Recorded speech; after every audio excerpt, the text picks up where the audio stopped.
All right.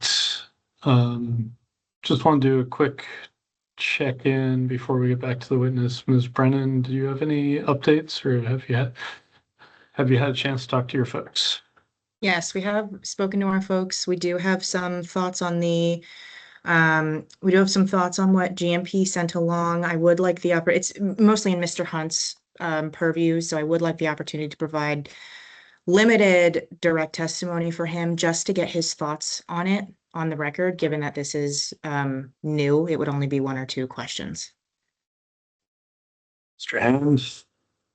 We were planning to essentially just ask him a couple of open-ended questions about his thoughts on the proposal. So I think it's just as efficient to do it that way. Just as efficient to cross him without me having a chance to question him? That's right, yes. I would have to disagree with that. I hear you. I know you're telling me that you just want to get some information from Mr. Hunt, but I would prefer to be the one to do that for my witness first before anyone have a chance to cross.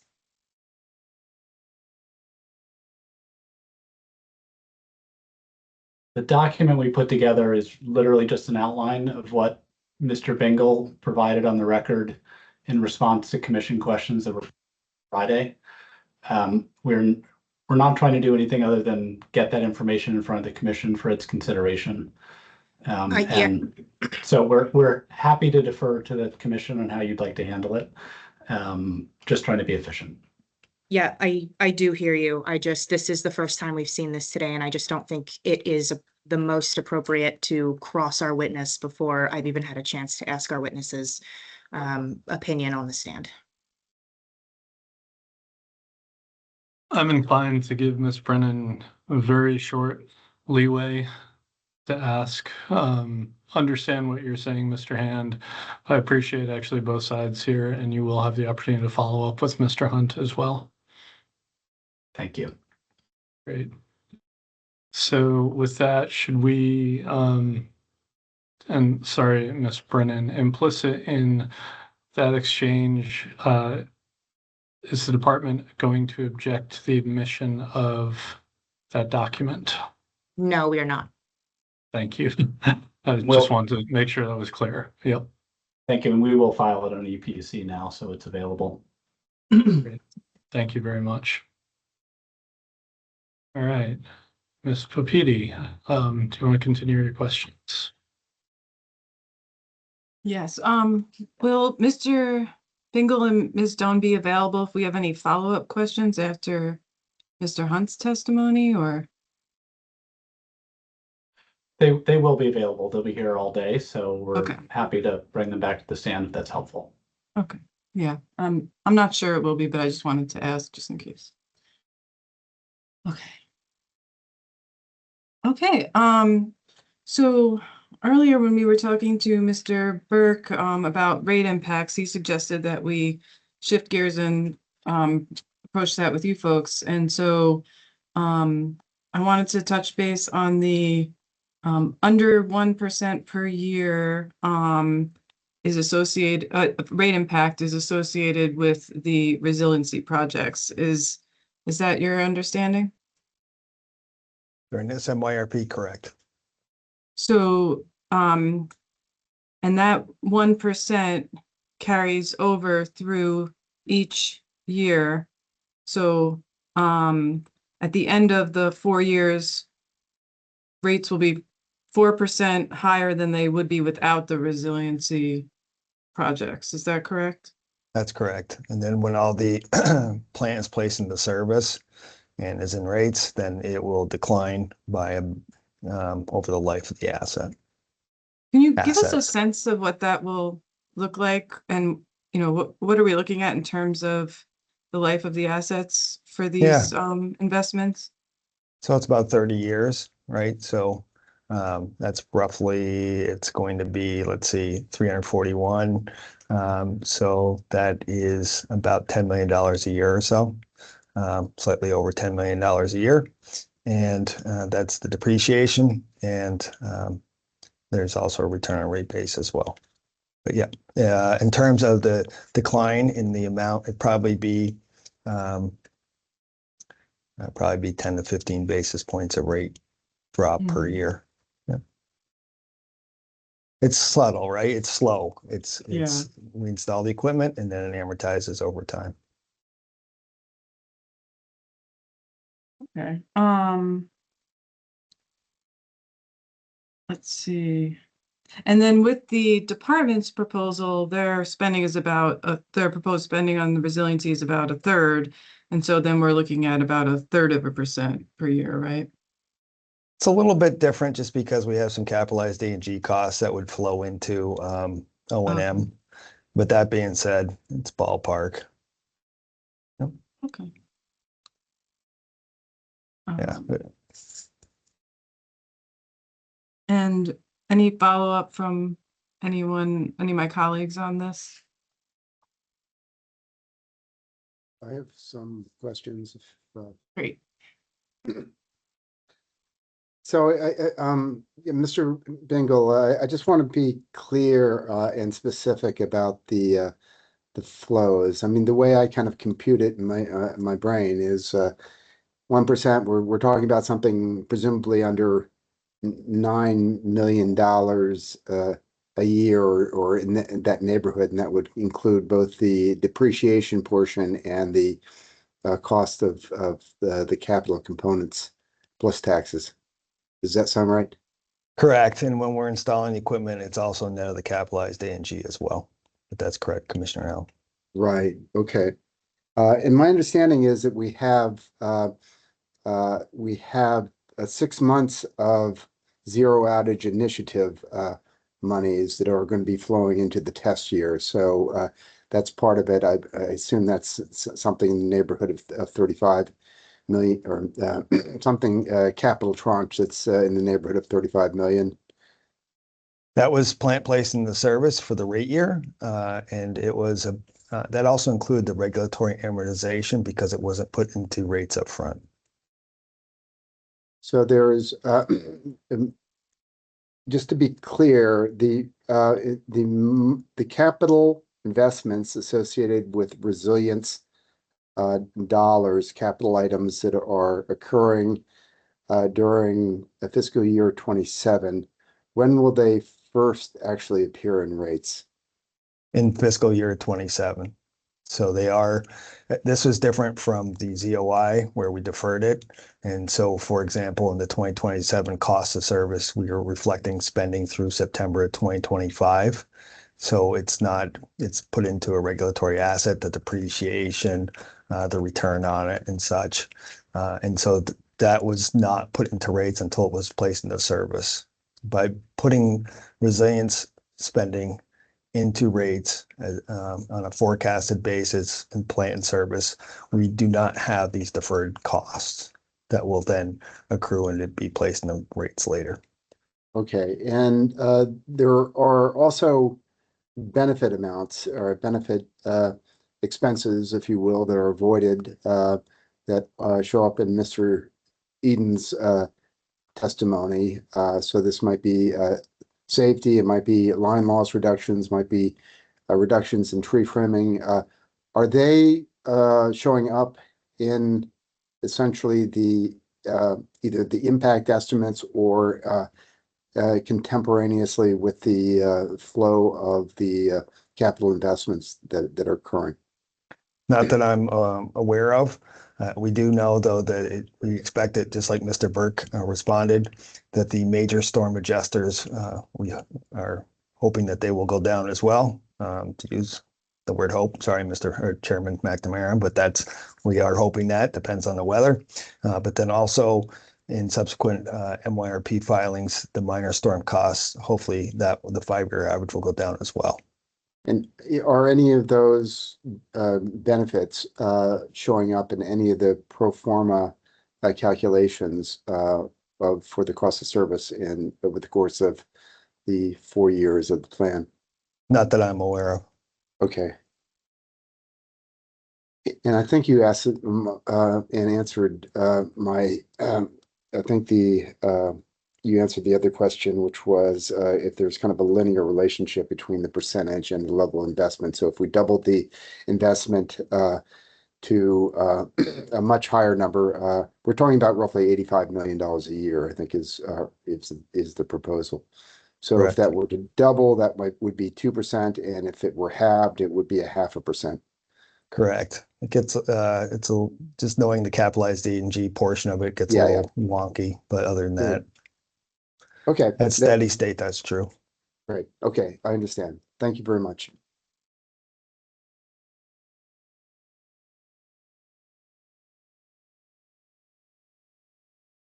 That's all I have for Ms. Stone and Mr. Bingle. Anyone else? Mr. Burke? I have a quick question, and Mr. Bingle, you might be the right person to answer this, but if you're not, let me know. Do you have a sense of when GMP intends to file its next rate design case? I do not, Mr. Ricker, I'm sorry. Okay, do you know if there's anybody else from GMP today that might be able to give some insight on that? No, but no, not right now. Okay, thank you. So on that topic as well, about rate design, I was curious looking through the fully allocated cost of service study to see that there was what I would characterize as some significant undercollection, depending on the specific tariff you're looking at, or even with specific classes. And I was it gave me pause that I saw in the testimony that there was this idea that it was not a sufficient enough kind of a deviation from anticipated collections to necessitate action now or kind of in the immediate future. Could you speak to that a bit more, please? It is something where our experts did the study and deemed that we were within their expectations of where we could be. But I appreciate what you're saying, Mr. Davis, and we don't plan on changing our rates right now in terms of our rate structure. But that being said, it's always open for discussion. Okay, so one thing that struck me kind of in combination with what Mr. Burke previously discussed is that the benefits accruing, those avoided costs from the resiliency work in particular are primarily accruing to non-residential customers. And so say that's, and this is based on the ICE calculator, the largest degree of under collection, it appeared to me from the report, was also those non-residential customers. It was the residential customers that were kind of most close to kind of an even collection.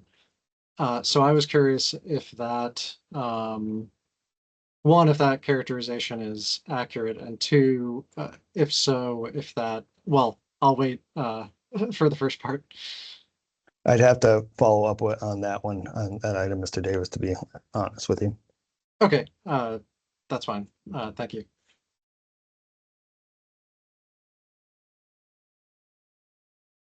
All right.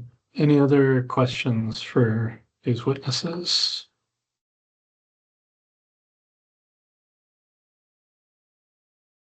Ms. Brennan, any questions that arose from our questions?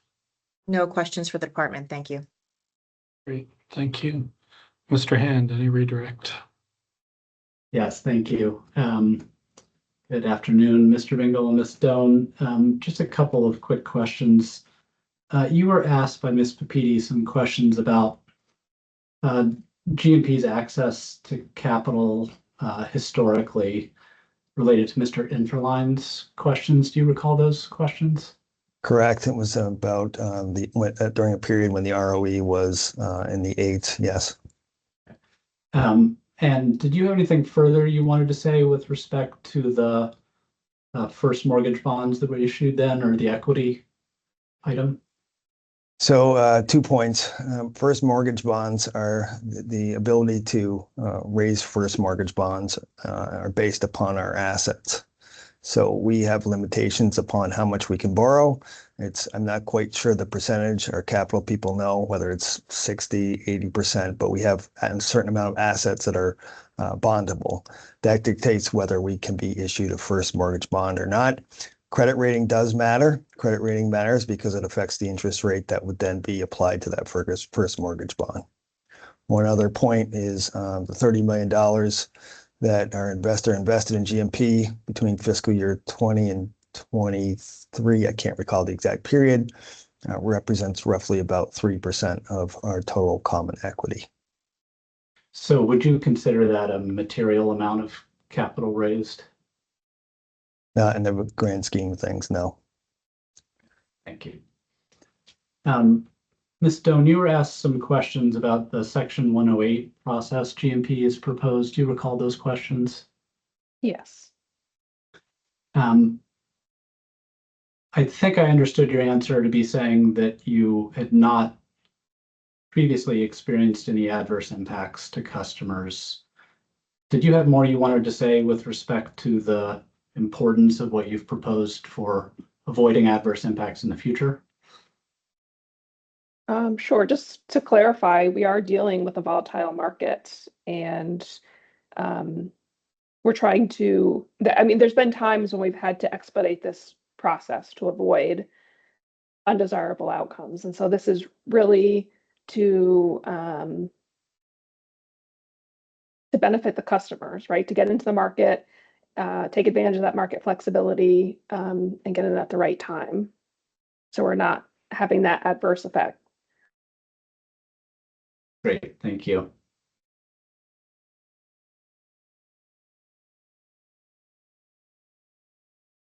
think that's all I have. Okay, great. Thank you. Thank you, Mr. Bingle, Ms. Stone. Thank you for your time today. All right. Mr. Hand, next witness, please. Thank you. GMP calls Julie Lieberman to the stand. I should say before we get there, I think on the witness order, we had Ms. Fisher and Ms. Nelson going next, but our understanding is the commission has no questions and that their testimony has been admitted into the record. Thank you for that clarification. Yes, that is correct. We did not have questions for those two witnesses. And when we, at the very start of this, we actually admitted everybody's testimony into the record and associated exhibits. So thank you. Assuming that there are no corrections to. Okay. Yeah, no corrections from, yes, that's correct. Great. So we will call Ms. Lieberman to the stand. Thank you. Good afternoon, Ms. Lieberman. Would you please, hi, would you raise your right hand and do you swear or affirm under penalty of perjury that the testimony you are about to give will be the truth, the whole truth, and nothing but the truth? I do. Thank you. Good afternoon, Ms. Lieberman. Can you just introduce yourself and identify yourself for the record? Yes. My name is Julie Lieberman. I'm a managing consultant with Atrium Economics, and I provided ROE and capital structure testimony for GMP. Thank you. You've submitted direct and rebuttal testimony in the rate case proceeding. Do you have any corrections to make to that testimony? I do. In reviewing my testimony, I found a correction on page 67 of my direct. And it's not super consequential, but it makes more sense to put the right words in. But on line 1 and line 3, well, let's start with line 1, where it says, though GMP's proposed ROE is slightly more conservative, that should actually be proposed capital structure. And similarly on line 2, where it says ROEs, that should say capital structures. Okay, this is the capital structure section of your testimony. I understand. That's Thank correct. you. Yeah. Any other corrections? No corrections. Okay, we will file corrected versions on EPC, Mr. Chairman, and the witness is available for cross. Great. Thank you. Can we remove the, can you please stop sharing the document? Yes, sorry. Okay, thank you. Ms. Brennan? It's myself. My name is Ben, Civil Litigation Department. That's quite all right. How are you this afternoon, Ms. Lieberman? I'm good, thank you. I'm going to try to share my screen, and apologies in advance for bumbling a bit. That's something I tend to do, so I'll try to minimize bumbling, but just bear with me for a moment here.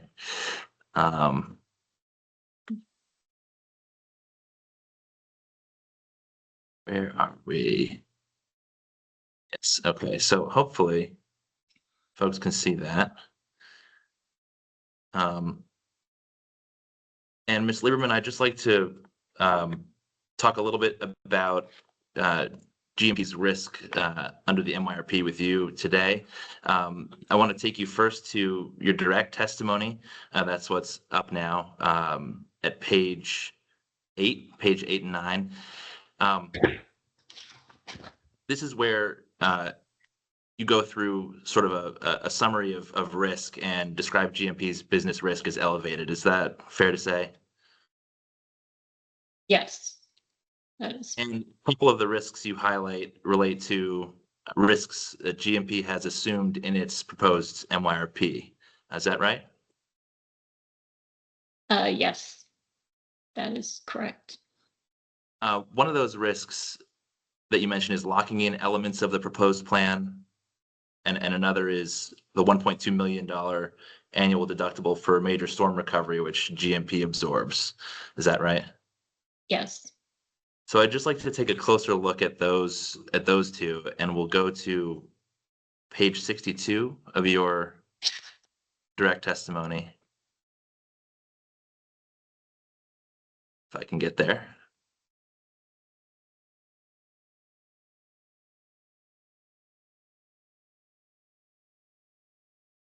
Almost. Okay.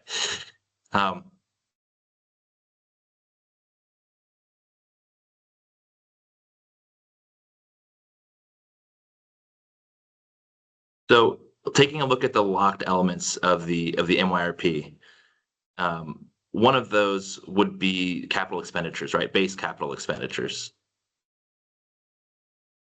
Yes. But there is some flexibility there. Would you agree? I think there is some flexibility based on what I heard this morning that it can be moved from year to year, but I don't think that they can exceed the amount that they have put into base rates. Sure. Okay. Thank you. So there's some flexibility in between the years, perhaps. And it's also true that GMP could, if need be, I guess if push came to shove, file an amendment to the plan for additional capital investment. Would you agree with that? I honestly, I'm not familiar with that aspect of the plan, but I think based on what I've heard today, subject to check, that sounds correct. Sure. So let me just take you to, I believe it's at page 62. Let me try to find it myself here. So just here at the bottom of this page, which is 62, you say, if unexpected material capital costs arise during the plan, GMP must file an amendment to the plan with specific treatment for the new capital item. I suppose that's what I was asking about. Okay, that's okay. And just moving on to another element of another locked element of the MYRP, you talk about O&M costs, right? Many of these are fixed or escalated to inflation. Is that fair? Yes. But it's also true that many of those, or many other O&M costs are reforecast annually, right? Yeah, there's a portion that's reforecast as well. Yes. Do those annual true-ups mitigate risk for GMP?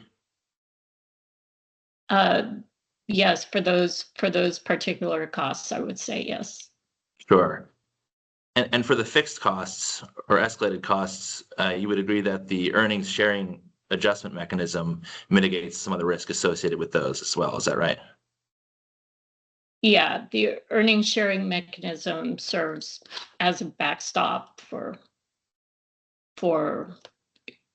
severe under earnings. Yes. Thank you. And I just want to talk about the $1.2 million deductible really quickly. I think you had estimated that that's roughly 12 basis points annually. Does that sound right to you? That is what I calculated. And that would be, yeah. is that 0.12%? That is 0.0012, so 0.12%, I believe. 0.12%. Okay, thank you. Thank you. Yeah.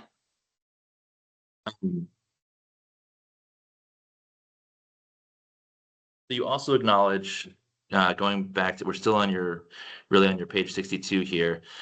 You also acknowledge that the MYRP, in addition to these locked elements and the $1.2 million storm deductible, you acknowledge that the MYRP retains important risk mitigation components, right? Yes. Is the exogenous adjuster one of those components? The storm adjuster, is that? Sure, we could. Yeah, I think yes. We can go with the major storm exogenous adjuster. Yeah. So you agree with that? Yeah. Yes, that does mitigate risk to the extent there are major storms, and from what I understand, storms have been increasing a lot over the years. So the $1.2 million deductible is almost a guaranteed event that's going to occur every year. And so there's a cost for that, but the protection that the mechanism provides is important. Okay, thank you. And are you familiar with I'm just going to say some of these things get a little complicated, but I'll ask, are you familiar with the other half of the exogenous adjuster, which is the non-storm component? I'm not. We can move on. That's familiar fine. with that. No. Okay, that's fine. My understanding was I'm sorry, I was thinking minor storm. But no, I'm not that familiar with the remaining portion of the exogenous adjuster. And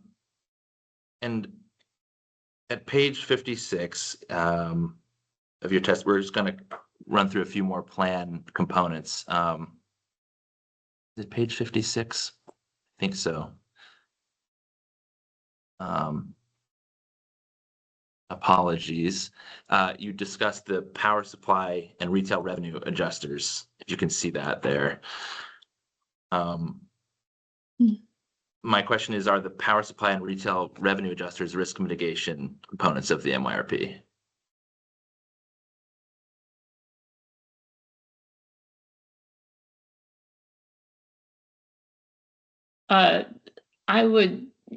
They serve together to decouple the utility. So in that respect, they provide a more certain earning stream. So I would say yes, they are risk mitigating.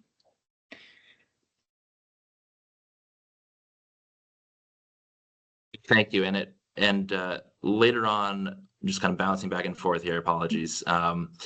At page 63, you talk about the earnings sharing adjustment mechanism. And you describe that as the same as in the former plan, with asymmetrical sharing bands and differing sharing percentages that favor customers when earnings are above the sharing threshold. Do you recognize that part of your testimony? Yeah. Do you agree that the ESAM, so earnings sharing adjustment mechanism, or ESAM, collects from customers to offset earnings shortfalls if actual earnings are below a certain threshold compared to the allowed ROE? I'm sorry, you broke up in part of that. Sorry. Quick. So do you I think agree I'm that agreeing, but I just want to hear the question again. Yes, sorry about that. Do you agree that the ESAM collects from customers to offset earnings shortfalls if actual earnings are below a certain threshold compared to the allowed ROE? Yes. And do you agree that in this way, the ESAM caps GMP's downside earnings exposure? Yes, it does, but the cap is allowing for significant under earnings before that actually goes into effect. Sure. There's a band there, right? Yeah. Yeah. Okay. And I'm just going to pull up what we have as DPS cross 1, if I can.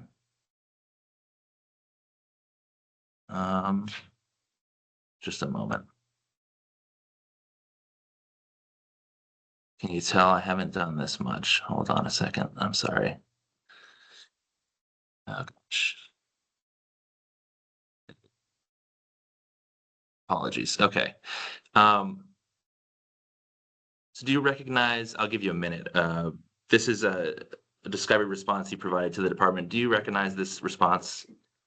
Yes.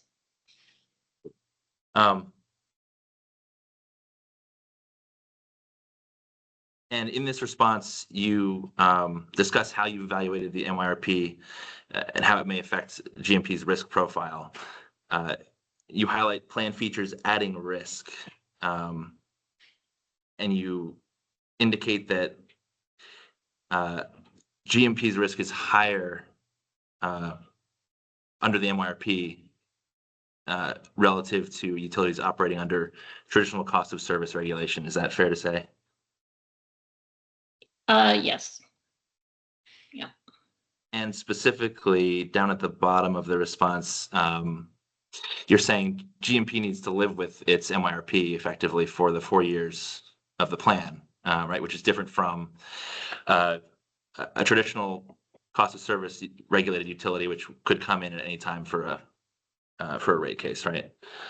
That's correct. Given the built-in adjusters and mechanisms we've discussed so far, isn't it true that the MYRP is far from static over the 4-year life of the plan? Well, I think we've identified the items that aren't static, the large capital amounts, the resiliency plan, capital in general is fixed. And the $1.2 million is pretty much a certainty. And then, I also look at what GMP's performance has been under their previous multi-year rate plan. And from what I saw, they had pretty significantly under-earned, by, I don't have, actually you have the figures in front of me. Let's see.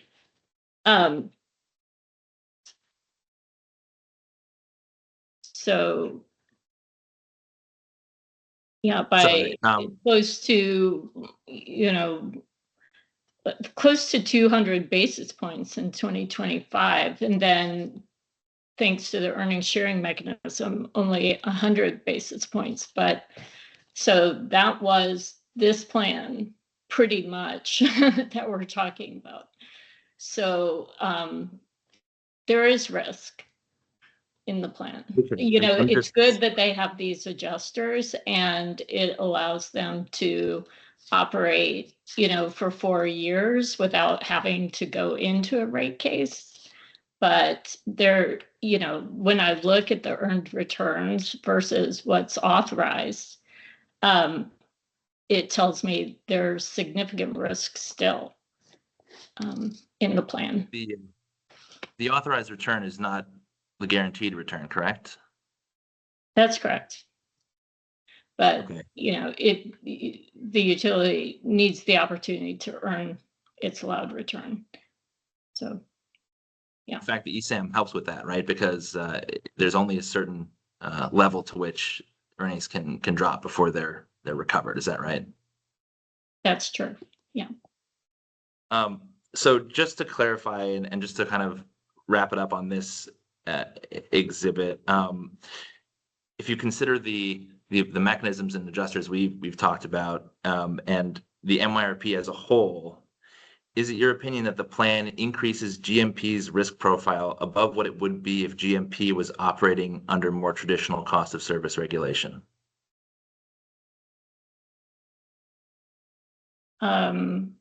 I think that the locking in and of significant costs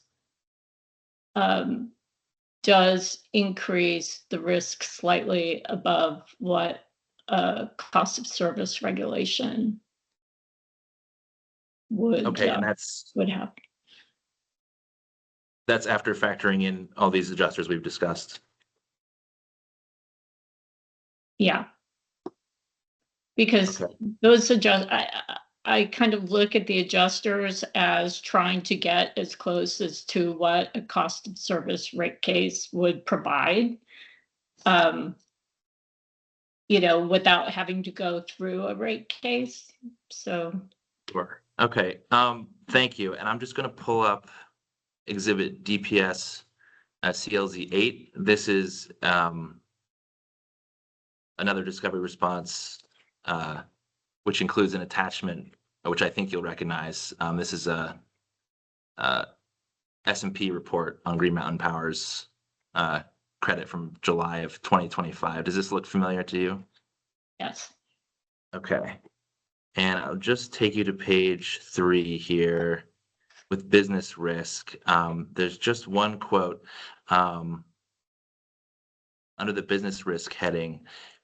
It says, rates are set through MYRPs with pre-approved CapEx plans, which enhance GMP's cash flow predictability and mitigate the risks associated with regulatory lag and material disallowances. Would you disagree with that characterization? No.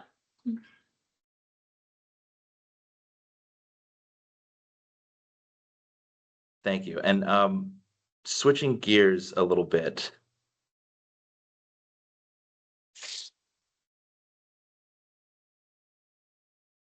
I want to go to one more risk that you did identify associated with the MYRP in your testimony, and that relates to the ROE adjuster, the ROE adjustment mechanism. So that is discussed page 60. Let's see here. Yeah, so beginning at page 60 of your direct testimony. I'm going to try to summarize this, and you can please feel free to correct me. So you highlight, I think it's fair to say you highlight the risk associated with GMP's ROE adjustment mechanism, which is linked to changes in the treasury yields over time, right? Yeah. And in as best of a nutshell as I can do, treasury yields and returns on equity don't track each other perfectly, and there's a few reasons why ROE formulas based on treasury yields can get off track. Is that the gist? Yes. Would you agree that removing the ROE adjustment mechanism tied to the treasury yields would reduce this risk? Well, it would reduce that risk, but what the ROE adjustment mechanism is really doing is mitigating the risk that capital markets shift during the 4-year period and make the ROE too low. And so which is the greater risk? I mean, I think Green Mountain Power has endorsed this mechanism and to float with capital markets, and normally it does, but there have been some extreme situations where it does get unaligned and there is risk there. Yeah. Understood. Yes, and as you say, removing this mechanism would mitigate that specific risk, correct? Yeah. In your rebuttal testimony at page 4,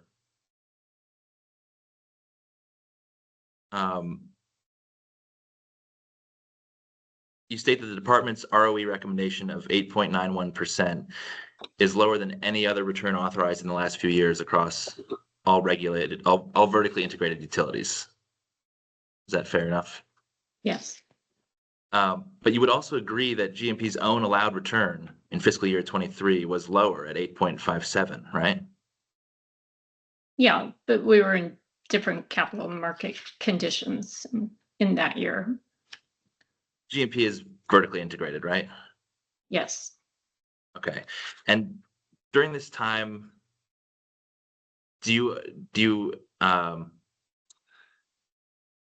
was GMP able to access capital markets on reasonable terms during this time, during the time of low ROEs in fiscal year 23 and 22?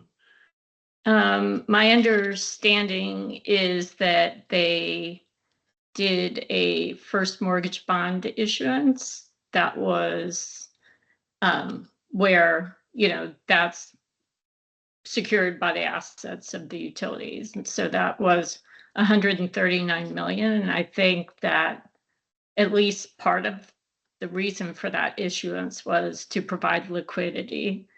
I know they also received a very small equity issuance from their parent of 30 million. So. And do you know were they able to take advantage of interest rates on par with similarly rated entities during that period of time? I believe so. Do you have any reason to think that they had difficulty providing reliable and safe service during that time? No. Do you have any reason to think that they had trouble continuing with their capital expenditure plans during that time? I can't answer that. I would imagine that maybe some adjustments needed to be made, but I'm not aware of them. Thank you. And last question is, was GMP able to maintain its financial integrity during that time? Yes, with the first mortgage bonds and the equity issuance, I think that they were.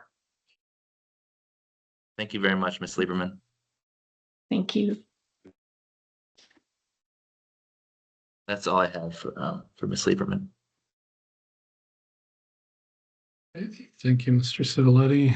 I just want to do one quick follow-up on Mr. Civiletti's line of questions. Am I hearing you correctly, Ms. Lieberman, that you believe, and please tell me if this is a gross oversimplification, I thought I heard you essentially saying that MYRP is riskier than traditional cost of service regulation, in part because it reduces the frequency of a rate case. Did I hear that correctly? Yes. So based on that assumption, would Vermont ratepayers be better off without the multi-year rate plan? I think that the multi-year rate plan provides a lot of regulatory expediency. It saves the need for frequent rate cases. But in my opinion, I mean, there are definitely risk mitigating features of the plan. The decoupling mechanism is very good. The storm adjuster is very good. The earnings sharing is very good. But I guess I'm coming at it from a perspective of those things are sort of designed, except for the decoupling, the earnings sharing as well. But in a lot of ways, they're just trying to keep the company on track for what they would otherwise file in a regulatory cost service proceeding. So, where I really get my insight into the risk of their current plan is in their inability to earn their authorized return. And, there clearly is risk associated with the plan if they can't earn their authorized return under it. So that's where I'm drawing my, a lot of my insight with respect to the plan. And when I look even at the proxy group, that, of the companies and their last average 5-year earnings, I believe they average 11%, and Green Mountain Power is averaging, I'm sorry, I should have it in front of me, but more like 8%. I could get that number.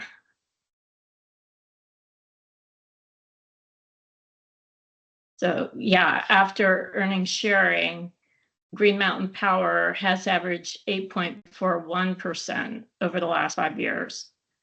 And the proxy group companies have averaged 10.09%. So. Thank you, Mr. Burke. Are you following up? You're on mute. Sorry about that. I think the department has filed some testimony on the regulatory environment that the proxy groups that you've selected participate in, but I don't know if you've gone through any sort of regulatory plans that those proxy utilities operate under, but are you aware of any that have a bottom side risk protection like the ESAM, like what GMP has on the multi-year rate plan? I did not go into the details of each proxy company's regulation plans. I just looked at their ability to earn I looked at their earnings over time. Okay. And credit ratings. Okay, Yeah. that makes sense. And in response to the chair's question about risk, if we were to inform you that Vermont law does not authorize utilities operating under traditional regulation to have a fuel adjuster clause or a power reconciliation, would that change your answer to the risk profile that GMP faces under the multi-year rate plan vis-a-vis traditional regulation? I'm sorry, can you repeat your question? Well, I guess, so Vermont law does not allow utilities operating under traditional rate regulation to recover after the fact power costs. So, for example, after the Russian invasion of Ukraine, when power costs spiked, if GMP had been operating under traditional rate regulation, they would not be able to, after the fact, to come back and collect costs. I shouldn't say it would not be able to come back and collect those costs. It bears that risk in the power supply markets, or would have, excuse me. So knowing that fact of Vermont law, does that sort of affect your analysis of how the multi-year rate plan sort of manages risk for GMP?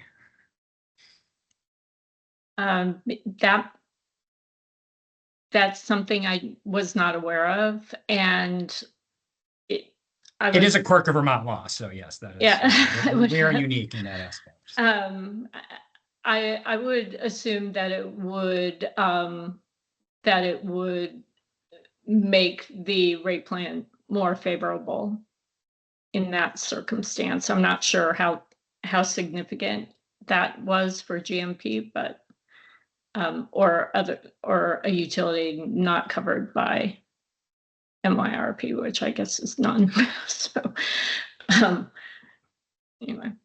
And I just have kind of one, I don't know if you know the answer to this off the top of your head, but it would be helpful for us to know, are you aware of any instances in the last, I'll just say decade, where a utility's credit rating has been downgraded as a result of a Public Utility Commission's establishment of an ROE? Do you know off the top of your head if there's been a direct link between those two occurrences?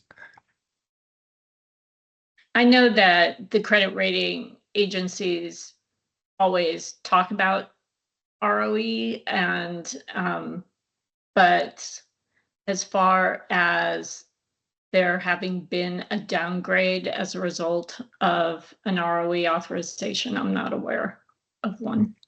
Thank you. That's helpful, because I know, on the commission side, the commissioners are always sensitive to how their results can affect potential credit ratings agencies. But for us, it's always, there's a little bit of a black box element there, and we don't really have insight into those credit ratings agencies' decision-making processes. So yeah, it's definitely something that the rating agencies consider. And I'm trying to remember, but I almost think in Alberta, there was some sort of downgrade related not just to ROE, but just, the regulatory environment in general at the time. But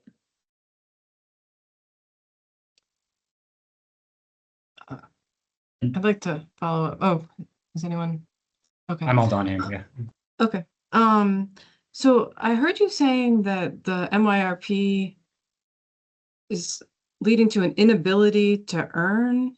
And I just wanted to flesh that out a little bit more, because I'm not really wrapping my head around that. Or are you looking at it just from a historical standpoint? And when you say that, so can you speak to that? Yeah, I'm basically looking at it from a historical standpoint. And I can't claim to be familiar with all the ins and outs of the MYRP, and there are many. But just looking at what GMB's earnings history has been with respect to their authorized return, and the fact that they have had the MYRP during that period of time, tells me that there's definitely still risk. But if they, oh, sorry, are you done? No, that's good. Okay. If the MYRP wasn't in effect during that time period, they would have earned less, I believe. Is that correct? Well, I imagine if they got into a situation where they were significantly under earning, they would have sought recovery through a rate case. Yeah, it depends. Okay. So are you familiar with Mr. Enderline's testimony from April 20th? Yes. And in that testimony, he talks about some FERC guidance. And I'm wondering if you considered the FERC's guidance when you were developing your testimony. There's some aspects. I have actually testified before FERC, and I think they have a very sound methodology.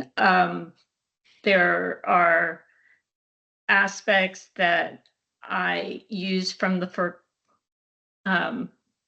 sort of like the bond yield risk premium. I know they have since discontinued that, but I used that, basically the format that they used for calculating that analysis, the bond yield risk premium analysis. I also, like the FERC, used only earnings growth rates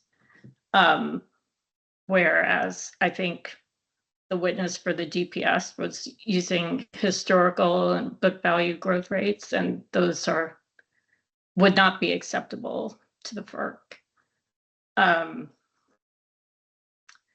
And I used an ex-ante market risk premium in my CAPM analysis.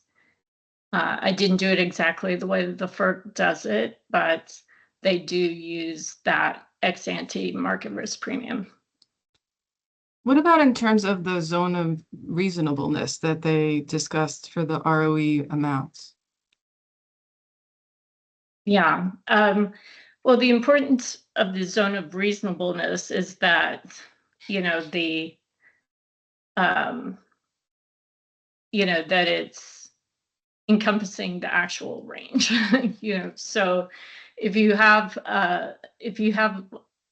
what I would consider to be an artificially low end of the zone of reasonableness, I have no issue with how the FERC calculates their zone of reasonableness, but I do think that the ROE estimate at the lower end of the zone proposed by the DPS was too low because of the use of historical growth rates. So. Can you just explain that a little bit more so I can wrap my head around it? Yeah, so the zone of reasonableness has, it takes, the high point of the analysis, the low point of the analysis, the averages of the methodology, the average of the highs, the average of the lows. It gets the zone, then it divides that into like high risk, medium risk, low risk. And but how you're defining the high point and low point of the zone is really, of the entire range, is very important. And I think that the analysis that the department did, where it used for the DCF analysis very low growth rate, actually made the lower end of the zone too low.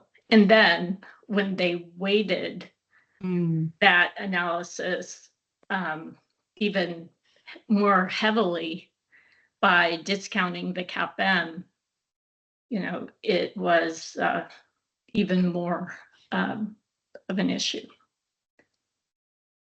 Thanks, that's helpful. Yeah. I don't have any other questions. Hello.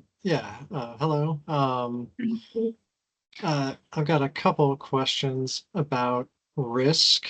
So I think in this case, the term risk is being used fairly broadly. And so I want to try to describe maybe some different categories of risk that are involved in this case. So when you mentioned that the failure of GMP to earn its authorized rate of return as being evidence of GMP facing risk, I'm curious, where is the risk coming from?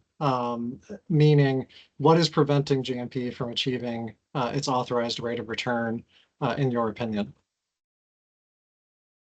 Yeah. I'm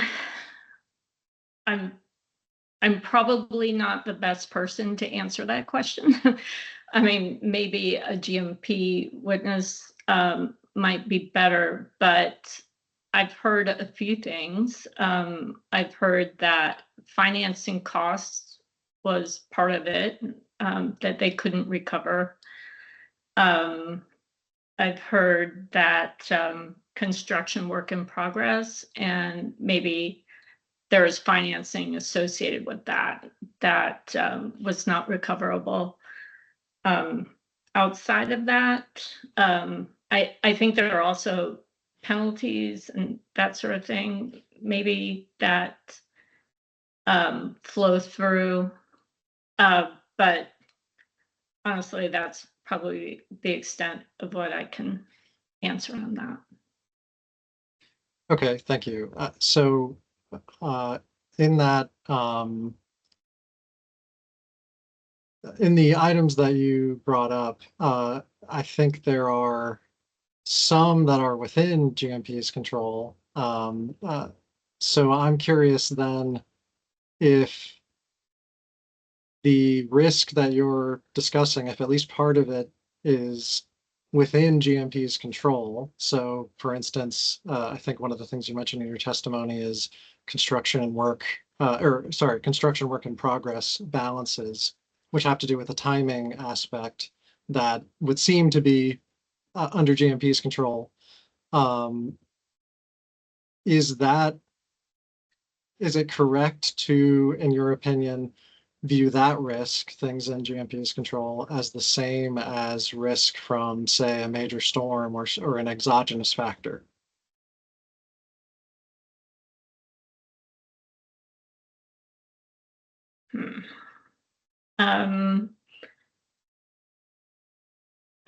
I guess, there is risk under the plan regardless, but could you view it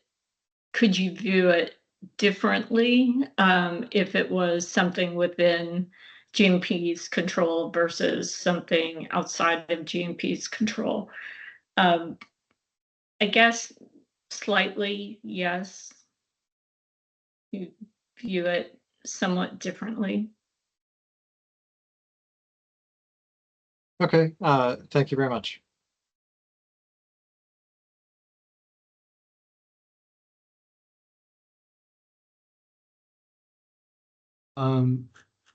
Ms. Lieberman, I had one other question. Are you aware that in March, this past March, FERC lowered the ROE for the New England transmission owners to 9.57? Yes. Okay. Understand that that event happened after you did your calculation of comparables and looked, but would something like that factor into subsequent thinking how we should be considering the appropriate ROE? I'm just curious when, in my mind, something significant, a significant change to a significant component of New England's electric system, the ROE changes to that extent. How should we be factoring that into our thinking about ROE? Yeah. My understanding of that change is that basically, I forget when this case first initiated, but it was many years ago. It's probably, I don't know. It's 2013. Okay. So thank you. So they just they kept all of the analysis that they did in 2013, but they threw out two analyses. They threw out the expected earnings and they threw out the bond yield risk premium. So what they were left with based on that 2013 information was a 9.57 ROE. I don't think that really has any, that was back in 2013. And I don't think it really has a bearing on what's happening, in 2026. But, the fact that they just, finally agreed to that adjustment, I guess, this year, I understand the concern, but I think it was really just based on the evidence that was filed in that proceeding. And I'm not sure if they did a proceeding in today's capital market environment that they would get a 9.57 ROE. Thank you. So essentially, given the procedural oddness of a 13-year-old case, it's not really relevant to today's proceeding. Is that correct? Yes. Okay. That's my view. Good. Thank you. Commissioner Allen. Yeah, I just had one question as a follow-up to a comment you made about kind of a 5-year average. If I am recalling correctly, you said the 5-year average return for Green Mountain Power was in the neighborhood of 8.4%. I think that's correct. Yes. Let's see. After earnings sharing, 8.4%. Yes. Okay, and do you have any information on how that compares to their authorized or the target returns? I do.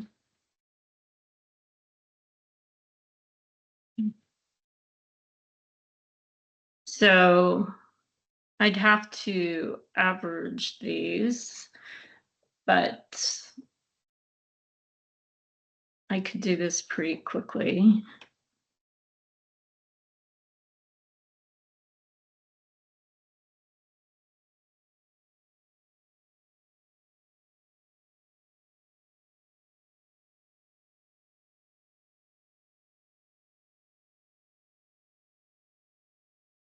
Okay, so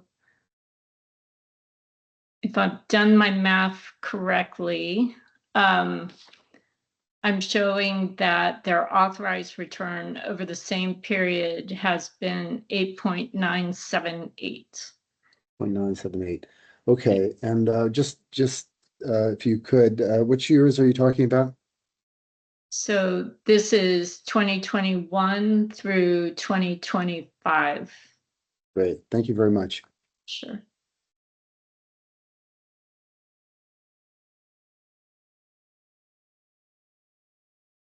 All right. Any other questions from commission and staff? All right. Mr. Civiletti, any questions based on responses received from our questions? Thank you, Mr. Chairman. I think I'm all set. Thank you. Mr. Hand, any redirect? Maybe just a few questions, Mr. Chairman. Good afternoon, Julie. Ms. Lieberman. The average you just gave for authorized returns over that period, that was based on the adjustment mechanism that GMP had in place during that period, correct? Correct. And that adjustment mechanism, I think you said earlier, there were times when it could diverge. Do you have some examples of the divergence from market conditions that occurred in this period? In that period, let me.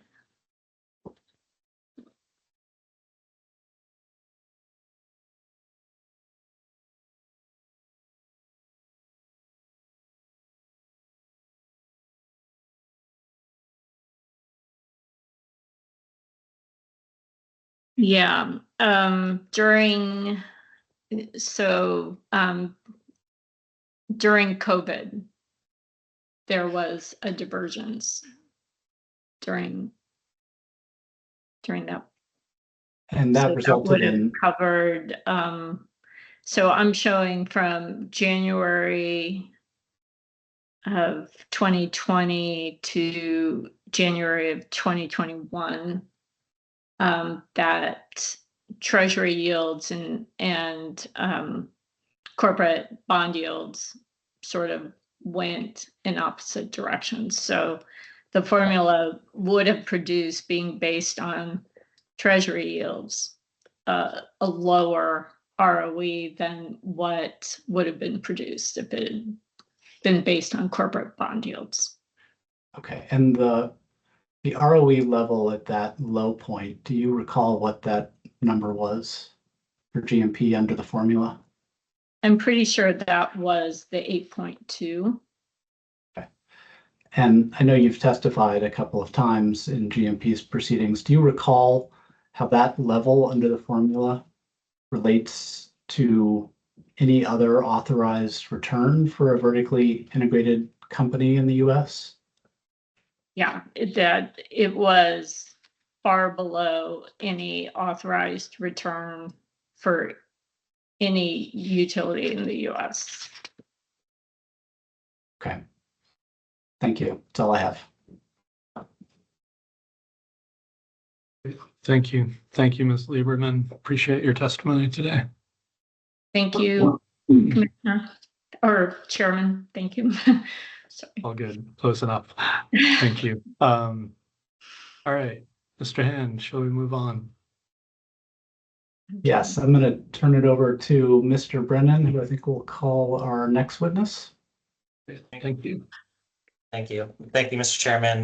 Good afternoon. GMP calls Andy Iden to the stand.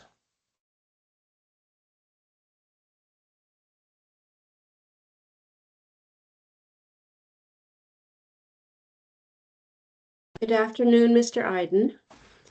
Good afternoon. I'll swear you in if you raise your right hand. Do you swear or affirm under penalty of perjury that the testimony you are about to give will be the truth, the whole truth, and nothing but the truth? I do, yes. Thank you. Thank you, Commissioner.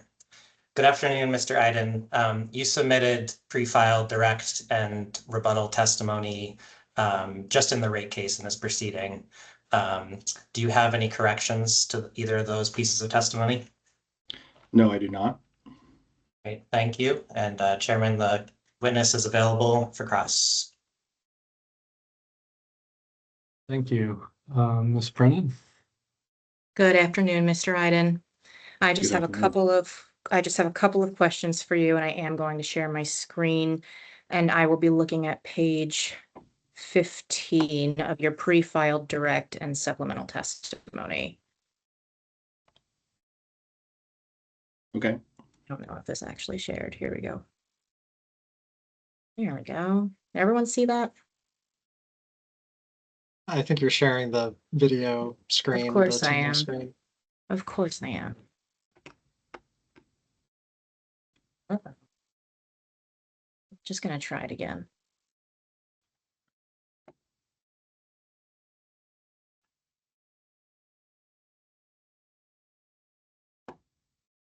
How about now? Good? Yes. All right. All right. So here I'm looking at, you provide figure 4, and this figure 4 is a table from the National Standards Practice Manual. Is that correct? This is, yes, I believe that's correct. Okay. And so just to reiterate, this figure 4 includes 8 fundamental principles for conducting benefit cost analyses for resilience investments. Is that correct? Yes, so I believe this is a reproduction of the table that is included in the original National Standard Practice Manual. Yes. That's in the Sandia benefit cost for follow-on study. But yes, the right-hand column includes implications for applying benefit cost principles to resilience programs. Perfect, thank you. And so I note that this second box here, the principle is to align with policy goals. And so my question for you is, in preparing your cost benefit analysis, did you review the Vermont Comprehensive Energy Plan? I looked at it, yes. Okay, and so would you agree that the Comprehensive Energy Plan is a relevant considering when assessing Vermont's policy goals?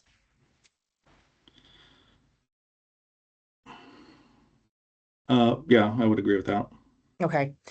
And so I'm going to switch. Actually, did you have a chance to review the surrebuttal testimony of Mr. Poor and Mr. Enterline filed in this proceeding? It was filed last week.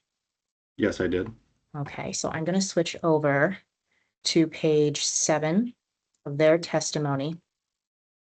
And here, Mr. Poor cites 30 V.S.A. Section 202 State Energy Policy. And in preparation for your benefit cost analysis, did you review 30 V.S.A. Section 202A? Not explicitly. Okay. All right, so I'm going to switch back to your testimony page. Let's see, I'm going to move to page 17 of your pre-filed direct and supplemental now.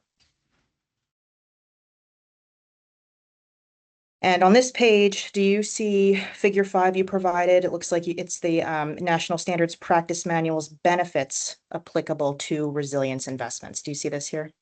Yes. Okay. And avoiding loss of quality of life is explicitly listed as one of these benefits, correct? Yes. Okay. And so my question for you is, would you agree generally that energy affordability is also directly contributes to quality of life?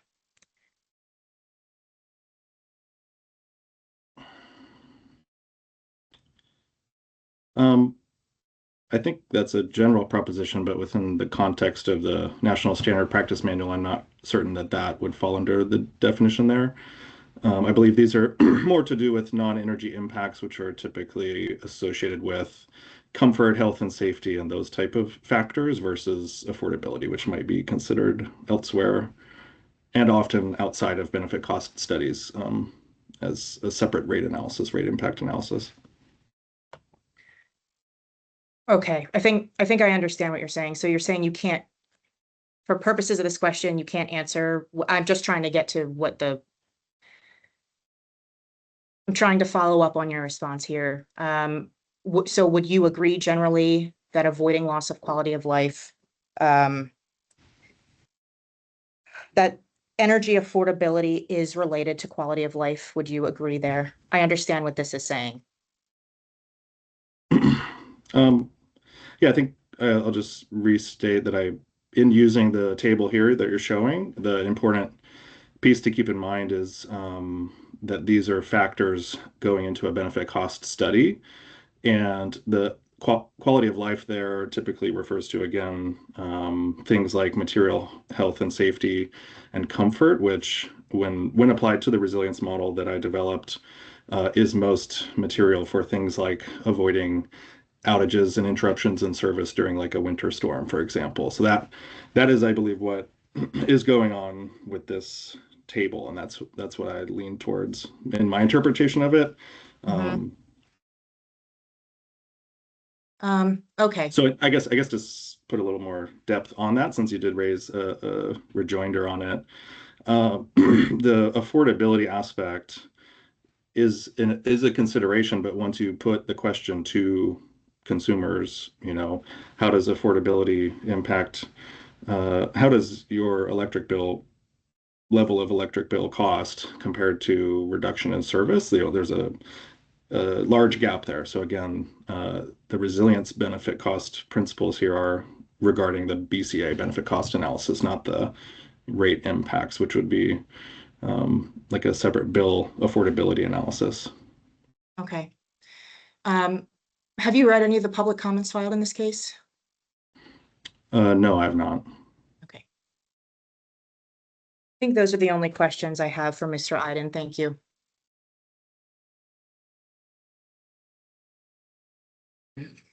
Thank you, Ms. Brennan. I know that we have a couple of questions. I'm just going to start one off based on the questions Ms. Brennan was just asking you. It sounded, what I was hearing is that in addition to benefit cost analysis, it's also important to look at, or other jurisdictions, sorry, I'm trying not to put words in your mouth. Rate impact analysis is something that is often considered in parallel with benefit cost analysis. Am I getting that correct? I was referring to the graphic there just with the interpretation of the meaning of the loss of value of life, but that is something that's done, or in the National Standard Practice Manual is identified that the benefit cost analysis is not the same as a rate bill affordability impact study. Okay, let me put it differently. In your professional experience, have you seen, how often would you see a benefit cost analysis without a benefit cost analysis to inform a policy without some sort of rate analysis running alongside that to also inform that policy?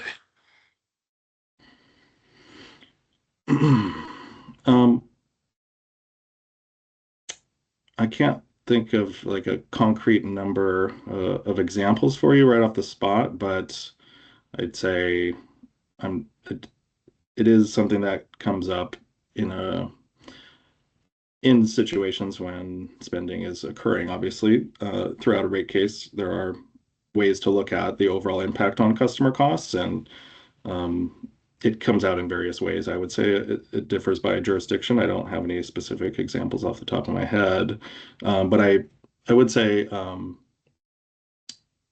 that the type of benefit cost study that was produced for this case does a lot more, pays a lot more attention to counterfactual baselines than some studies with respect to resilience. So there might be a benefit cost study that purely looks at the level of spending and compares it to a do nothing baseline. And I think the way that this was constructed kind of gave a more conservative view of the net incremental benefits, which is something that the National Standard Practice Manual does emphasize. So yeah, just not any firm answer for you there on what other jurisdictions have done with respect to bill impacts. I mean, those are done. I can't quantify for you how many are paired with a V.S.A.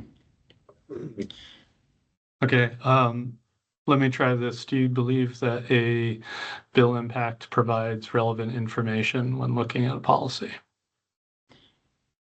I think it could. I'll just highlight that, when thinking about affordability, the ICE tool that we included in the model does account for the cost to customers in that sense. And so I think it is foundational to maintaining affordability that you're not put out during an extensive winter storm or repeated outages. And so those are material costs that customers do bear, and that's one of the primary reasons for conducting reliability and resilience investments is to reduce exposure to outages and improve reliability.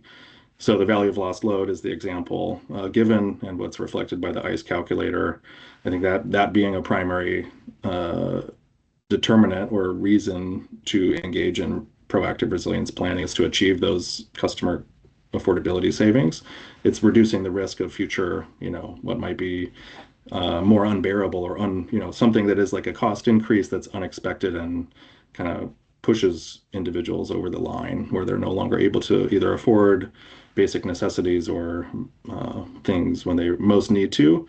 So that's my overall perspective on this. I'll add that, as I think was stated during Witness Burke's questioning earlier, in talking with GMP throughout conducting the V.S.A analysis, I believe the 1%, looking at overall spending on resilience and that it's within 1% of a rate increase on a yearly basis is, I think that type of cap or consideration of the rate impacts is adequate and something that not a lot of utilities have committed to. So I think that's commendable.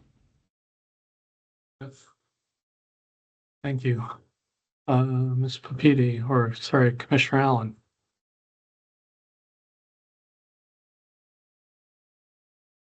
Yeah, thank you. Yeah, I just have a couple questions. You've calculated both a kind of a total resource cost test calculation and a utility benefit cost analysis test. I didn't see a kind of a rate impact measurement impact analysis, but my broad question is, what is your recommendation, given your kind of awareness of our policy environment in Vermont? What is your recommendation for how we should think about and apply these different tests and outcomes? As I stated, I think in my direct and rebuttal testimony, I think the primary test ought to be the total resource cost test, which accounts for the quantified value of resilience. I think that is the signal, the important element that's missing from those other tests. So while those may be used to inform decision making, which they were in this case when I presented the UCT, and had done so with GMP prior to the solidifying the project list, it just wasn't included in the initial direct filing because we focused on the total resource cost test as the primary test there. So I do view that there is maybe a relationship, a primary test and a secondary test, if you want to call it that, just to provide additional information. But as far as incorporating, that is one of the challenges. Obviously, there was a lot of discussion earlier about, well, what is a threshold or different questions of that nature? And I think the important thing from my perspective is the way that GMP went about developing this project suite was very intentional. And so as I analyzed the portfolio of impacts, there's a lot of nested benefits that come from their detailed knowledge of their circuits and where certain investments will make the most sense for their overall reliability and performance. And so I would caution against sort of trying to use the ranking of the more detailed analysis that I provided on rebuttal testimony that was done somewhat in response to the department's recommendations, and I think it does add to the decision, to the discussions. But overall, I believe a RIM, ratepayer impact measure, and a utility cost test are not typically used to sort of act as a threshold for projects should pass a 1.0. I think the department acknowledged that as well, and it's but it can be it can be a piece of information. I think that is part of what GMP. Witness Burke, I think, spoke to this a little bit about being willing to participate in other ongoing, whether it's performance metrics or things like that. I think those are very real and active issues that everybody across the country that I'm aware of dealing with resilience planning and how to decide upon the right level of investment sort of is faced with. So I think it's so that's a little bit of my perspective. I hope that gets to your question. Thank you. In terms of the secondary test, you've done an analysis of the utility cost test. There's also the rate impact measurement test. I'm trying to figure out if those are roughly the same thing. Should we view them as roughly the same thing, or should we kind of dig deeper there? At least on the energy efficiency side, the utility cost tests and RIM tests don't necessarily lead to the same results. Yeah, when you look at it from an energy efficiency and DER perspective, distributed energy resource, I think the difference largely falls in the lost revenue that comes from reducing sales. That can be one of the more important elements of changing the UCT versus the rate impact measure. Whereas on this side, when you're actually reducing outages and then able to maintain service, you actually might see a slight increase in utility collections. But I didn't conduct that analysis for this. I stuck with the utility cost test and the total resource cost test as two different perspectives. So it would be different. I can't speak to how varied they would be without doing that analysis, but okay. Typically they're the harder hurdle to clear. And when you're thinking more about a voluntary, or I wouldn't call it voluntary, but a more discretionary type of investment like DERs, you have a utility option on one side to maybe expand the grid or invest in power supply, and then you have a customer side program where you can achieve similar benefits with an alternate investment. And in that case, using a 1.0 threshold on something like a utility cost test tends to make more sense.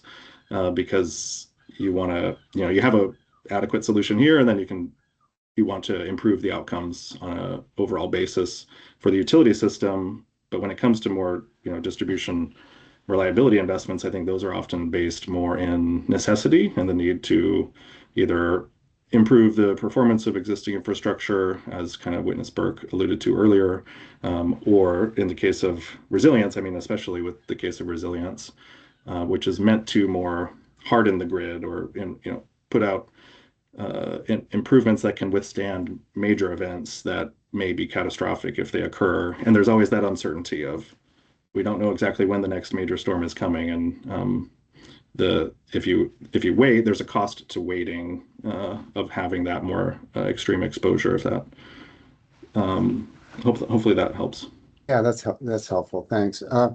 So in your analysis, you calculate the utility cost test, and then you've enumerated the many items on page 24 where there are benefits to the utility system, and they include storm expenditure, reduced storm expenditures, reduced O&M, reduced pole inspections, or plus reductions, I guess, associated with pole inspections, changes to pole attachment revenues that would, I guess, not necessarily be a positive. Reductions in line losses and reduced storm outage restoration costs. And I'm trying to figure out relative to the 1% impacts that are kind of projected on a pro forma basis, are they kind of embedded in the analysis that's been done by the company, or are they outside of that? And I'd just like your insight on that. Yeah, I appreciate that question. I heard that with respect to the other witnesses from GMP, and I think all I can say is from the Resilience V.S.A perspective, those were included as assumptions based on the analysis that I was conducting, and so I don't know the extent to which GMP is including those expected benefits in their assessment of the 1%. I mean, I can recall what I heard them say earlier today, but that would be right, just as well as you. So I can't add anything further, unfortunately. Thank you. On page, I guess, sorry. Go ahead. Do you mind if I add on to that a little bit? No, go ahead. So it's a little bit on the other side of that question, I think, is just important context for how we approached it. There are some other benefits that we did not quantify that I think would be material, but maybe they weren't as certain as these. A few of which, I mean, there was mention of wildfire risk. So that's a large one, but then one other one, we studied line loss reduction from improving the distribution feeder upgrades, but along with that, what we didn't quantify is increased capacity. And so that could allow for things like more efficient, beneficial electrification of end uses or adoption of distributed resources like solar and things like that, electric vehicles. Again, we didn't cross the resilience modeling that we conducted for this with more of like a traditional or a bottom-up distribution system planning or IRP or anything like that to look at load growth, but that is something that other jurisdictions have done when looking at proactive grid upgrades. I guess just to pause there, when you do these analysis, are you assuming that these resilience investments are actually increasing the capacity of the system? And I'm just kind of pushing back on the notion that that may or may not be appropriate for an analysis where you're trying to kind of isolate the impact of a like-for-like kind of solution for the investments that are being made. Can you just expand on that? Sure. Roughly. Yeah, the first point is that it wasn't included, so I just was illustrating that it might have possible add-on benefits. Right. So those are appropriately viewed, I think, as potential add-on benefits in the future. That I think, though, it is important to, if you do look at it from a like-for-like, I think that is one of the important values to look at, which is, okay, you have your existing equipment, you make an upgrade, what are all of the suite of benefits? That's something that the National Standard Practice Manual identifies, which is, the symmetry of costs and benefits from doing these alternatives. And so I'll grant you that, and the reason we left that value out was just we hadn't done that other additional analysis that would be required to really have high confidence in that. So you would need to do further work than we carried out. So that's why we left it out.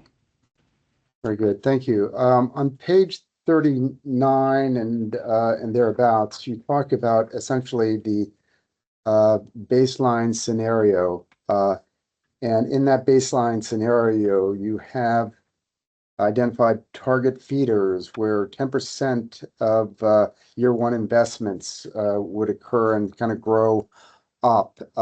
And when I look at the chart or the figure 13, we see a baseline scenario with what seems to be kind of a growing pattern of investments in, I assume that's line spacer cables and undergrounding and the like, against which you've looked at the mitigation scenario that kind of slowly or routinely is at that same level. And I'm trying to figure out, is this really the Green Mountain Power System and what we would expect from it? Or is this just a kind of a conservatism that is routinely built into your analysis?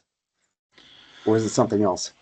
Yeah, so for the baseline scenario, and then I'll reference figure 13 directly, the baseline scenario we constructed, again, in order to follow the recommendation of the National Standard Practice Manual and the Sandia National Labs interpretation of that for resilience planning.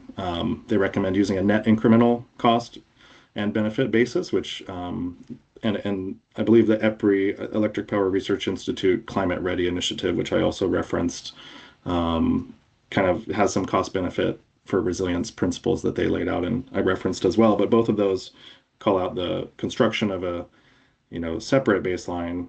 And so what we did here was I worked with GMP to discuss in the alternate where you don't have the accelerated, we call it the mitigation scenario. So accelerated resilience investments, and then what would be a reasonable comparison or counterfactual to compare that to, and we landed with 10% of the total year one capital investments. And so what we did was fix that in the baseline period 10%, but assuming that would happen kind of per year as a more reactive type of investment in reliability. So that's why the baseline scenario trends up after year 10 to approximately 100 mitigated miles out of the 120, which is held constant from the mitigation scenario. So those are particular assumptions we made for this analysis. That was based upon your consultations with Green Mountain Power. That was essentially agreed upon as kind of a reasonable baseline. Yeah. I think 10%, in my opinion, sounded reasonable. And when discussing with them what might be a traditional or sort of an alternate scenario if this mitigation scenario wasn't approved, and so that was what we based it on. So I'm not sure if there's other. I don't know if you're listening to my questions to Mr. Burke, but I walked away with a different impression after hearing his responses about the baseline. That the baseline did not incorporate, in essence, a lot of these resilience, these improvements to their system, except on a more opportunistic basis. Did you walk away with a different impression? Yeah, I do recall that, and maybe what Mike Witness Burke was getting at, not to put words in his mouth, but if I were to think through, there's actually a slight difference. I mean, in what we did on breaking out the feeder level results for my rebuttal testimony. So in doing so, this first direct testimony, we submitted the model at the portfolio level. So we had information at the feeder level, but it wasn't presented as V.S.A results at the feeder level. And when discussing further the questions about feeder level benefits and cost, we identified that feeder backup and the feeder backup value being a primary example of a specific value that may not occur in the counterfactual baseline. And so I think, but what I mean by that is with a reduced amount of spending of say 10% or some other smaller amount that doesn't allow for the robust. I think that's what Mike, or what you were alluding to with Witness Burke's response. I recall that now more fully, that the baseline scenario if or under a lower amount of spending, you wouldn't have the same, I guess, holistic approach might be the phrase that he most nearly used, which includes hardening the zone 1 portion and then installing feeder backup, those type of interventions. And I'll just say with figure 13 in my direct testimony, I mean, it's a graphic mainly to depict how the annual investment plays out and in terms of treated line miles. However, with respect to my rebuttal testimony, we did make a small adjustment to make the baseline scenario more, I guess, accurate in terms of what GMP actually believed a true counterfactual baseline to represent, which with respect to the feeder baseline or feeder backup value, they would not be able to invest as robustly, I guess, in each feeder in a more reactive setting where there's less upfront planning on a holistic portfolio basis. So we deferred those costs out a number of years to reflect the fact that you would be in a more reactive investment environment versus a proactive one. Thanks. And the last area was that I wanted to get to was the issue of discount rate. In your original analysis, you had more of a kind of social discount rate, societal discount rate of 2% applied to benefits, and then after-tax utility cost of capital for the investments. You came around, I guess, after the testimony of the department and use one test. And I guess I'm assuming you applied that kind of in good faith. That is, that's not an unreasonable thing to do. But is it more common in your from your standpoint to apply two discount rates for different value streams on the benefit or cost side, or is it pretty common to apply a single discount rate so that you've in essence kind of simplified the analysis in at least one place around one number?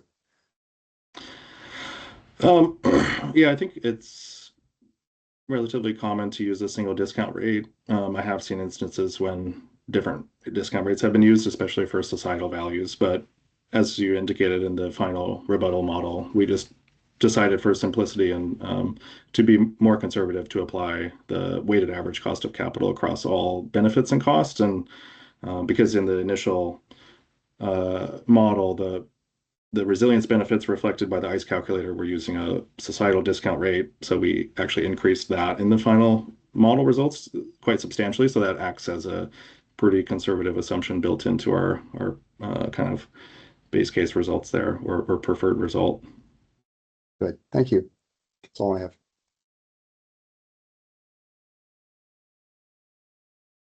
I have a question, and I've seen your direct testimony. You talk about a overall BCR of 16.05%. That's the bottom of page 7. I may be misremembering this, but either something you said or in your rebuttal, my notes show a different figure of 11.42. Did that change, or am I getting that wrong? Yeah, I can just want to pull up the table so I don't misstate anything. One second.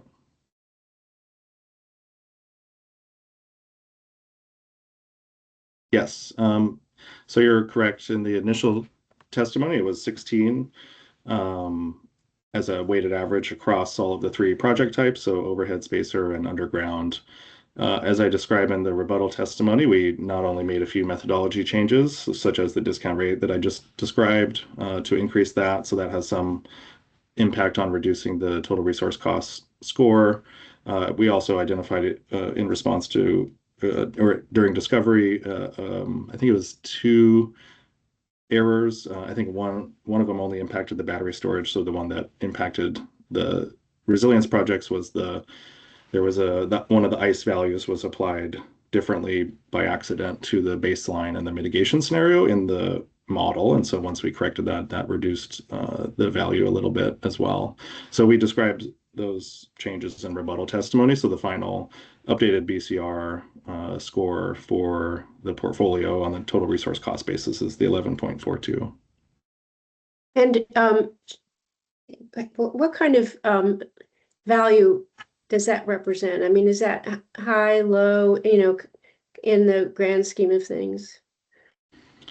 So certainly, to me, that reflects a high proportion of benefit coming from these resilience investments.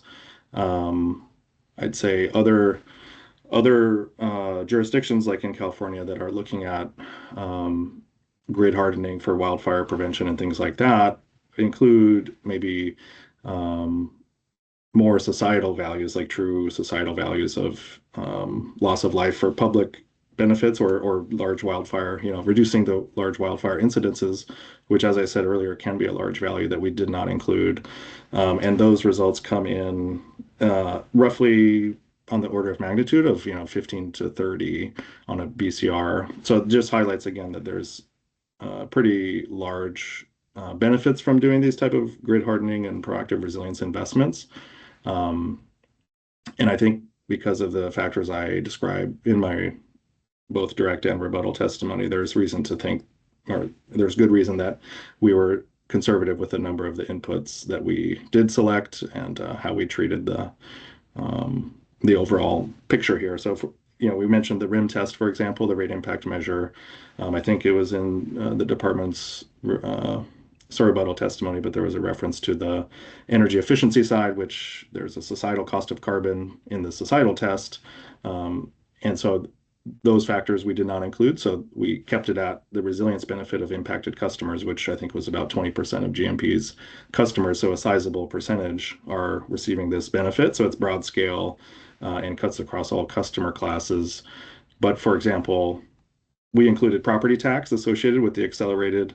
So if we're accelerating the investments, there's increased property tax that we treated in the mitigation scenario, which acts as a cost in this analysis. But then if you were looking at it from a societal perspective, that may shift out or have important tax benefits to the state and local governments, as well as typically on a societal cost test basis, there might be job benefits. Often with these, I've done these in the past, and it's fairly typical to evaluate jobs impacts and other economic impacts from such investments, such utility investments. And I think, to me, that speaks to, again, looking at it from even a conservative viewpoint, once you incorporate the resilience value, that these are highly cost effective. Thank you. That's all I have. Ms. Papiti? Okay, so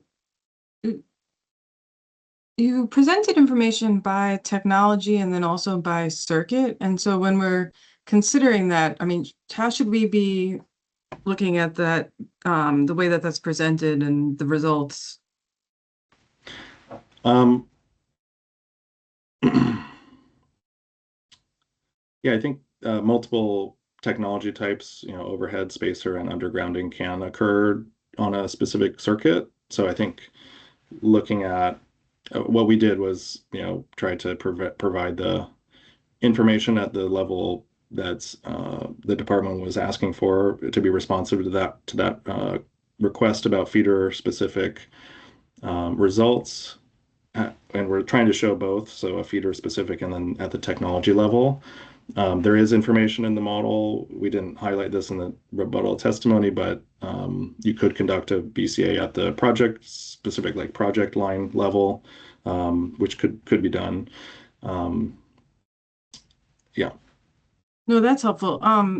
Other jurisdictions, do they typically look at the circuit or feeder level, or do they look at technology level? What have you seen in that sense in terms of, finding a threshold of when it makes sense to move forward with the project? Yeah,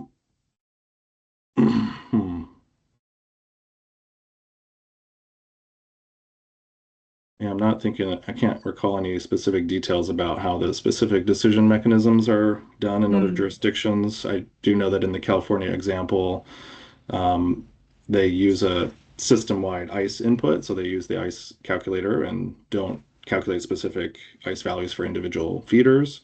And whereas we do calculate the individual ones for this analysis, but yeah, I'd have to go back and check it how they're evaluating whether I do believe, well, yeah, I'd have to revisit some of those examples to get a specific answer for you.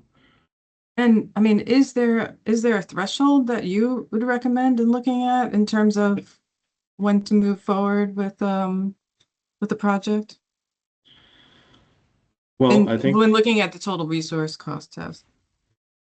Yeah, I think certainly, I mean, once you're including the full picture of the resilience benefits, I think with if you go back to that table that the department shared at the beginning, table 4, that highlights some of the considerations of applying a benefit cost to resilience investments. You know, they mention if you're capturing resilience improvement costs, then capture the resilience benefits as well. And so once you do that, I think, and you're looking at it from a total resource cost perspective, then using a 1.0 threshold would be, I mean, the first starting point that stands out as reasonable. I think there is a connection to what I think Witness Burke indicated with, and there was the discussion around the top 40 and what level of threshold is important after that.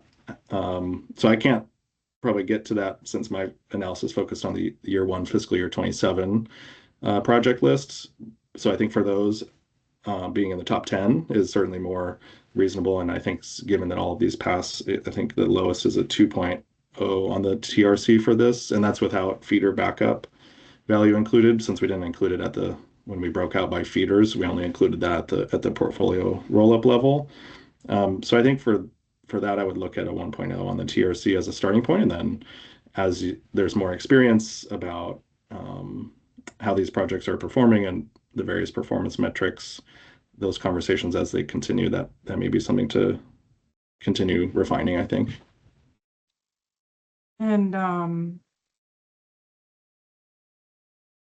the utility cost test that you did after the department's testimony, I understand that you added the value for workers' safety. Are there any other pieces that you added that would explain the difference between the two results? Well, I would just clarify that we did have the utility cost test, the main costs and benefits included in the initial model that was submitted. Yes. And we just didn't highlight that since we were recommending the total resource cost. So we had that the entire time when we came back to finalize for rebuttal to present the UCT as a final portfolio result. Then we did add the worker safety.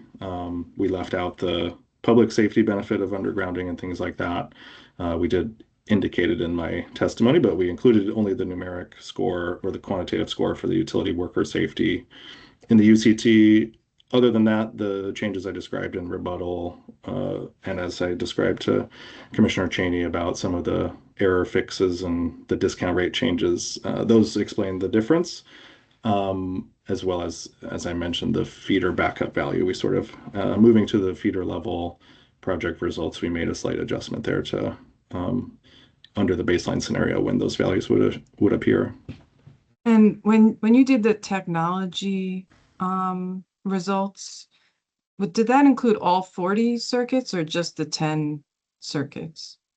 Just the 10. Just the 10. Okay. And just kind of a general question about how sensitive are the results to storm frequency and whether you were using historical levels or assuming increasing. And I know that there was a lot of testimony from the Rhizome Consulting, but if you could just kind of summarize at a high level, that would be helpful. Yeah, that's a good question. So in looking at the storm impacts for increasing storm frequency, I had an initial estimate, which was based on the observed data for the last, I believe, 10 fiscal years, and had a simplified linear trend that I then escalated for inflation throughout the period. And I limited that to 10 years to not extend forever the amount of cost increases per storm. But then once we factored in the Rhizome updated analysis, I mostly looked at the mean impacts, so the average impacts, which were smoothed on a 5-year rolling basis to develop long-term trends according to different climate, I guess, greenhouse gas concentration pathways from the most recent international panel studies on climate change.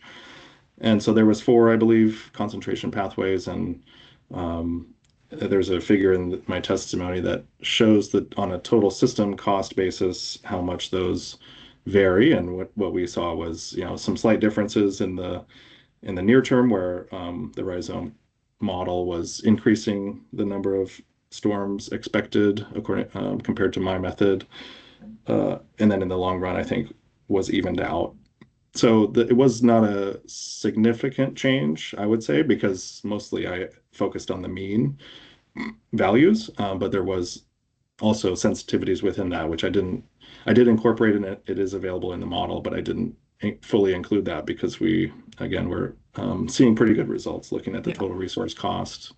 But I would say one note on that with the rhizome data is, and in general, when incorporating climate, like climate modeling, I think somebody hit on it earlier, but there's just high uncertainty with these high probability, low frequency events. And so by using the mean on a forward average basis, I mean, that is giving us a long-term trend, but all of the climate modelers that I've spoken to are sort of, they're recognizing that the pace of climate change is happening quicker than their models are adjusting to it.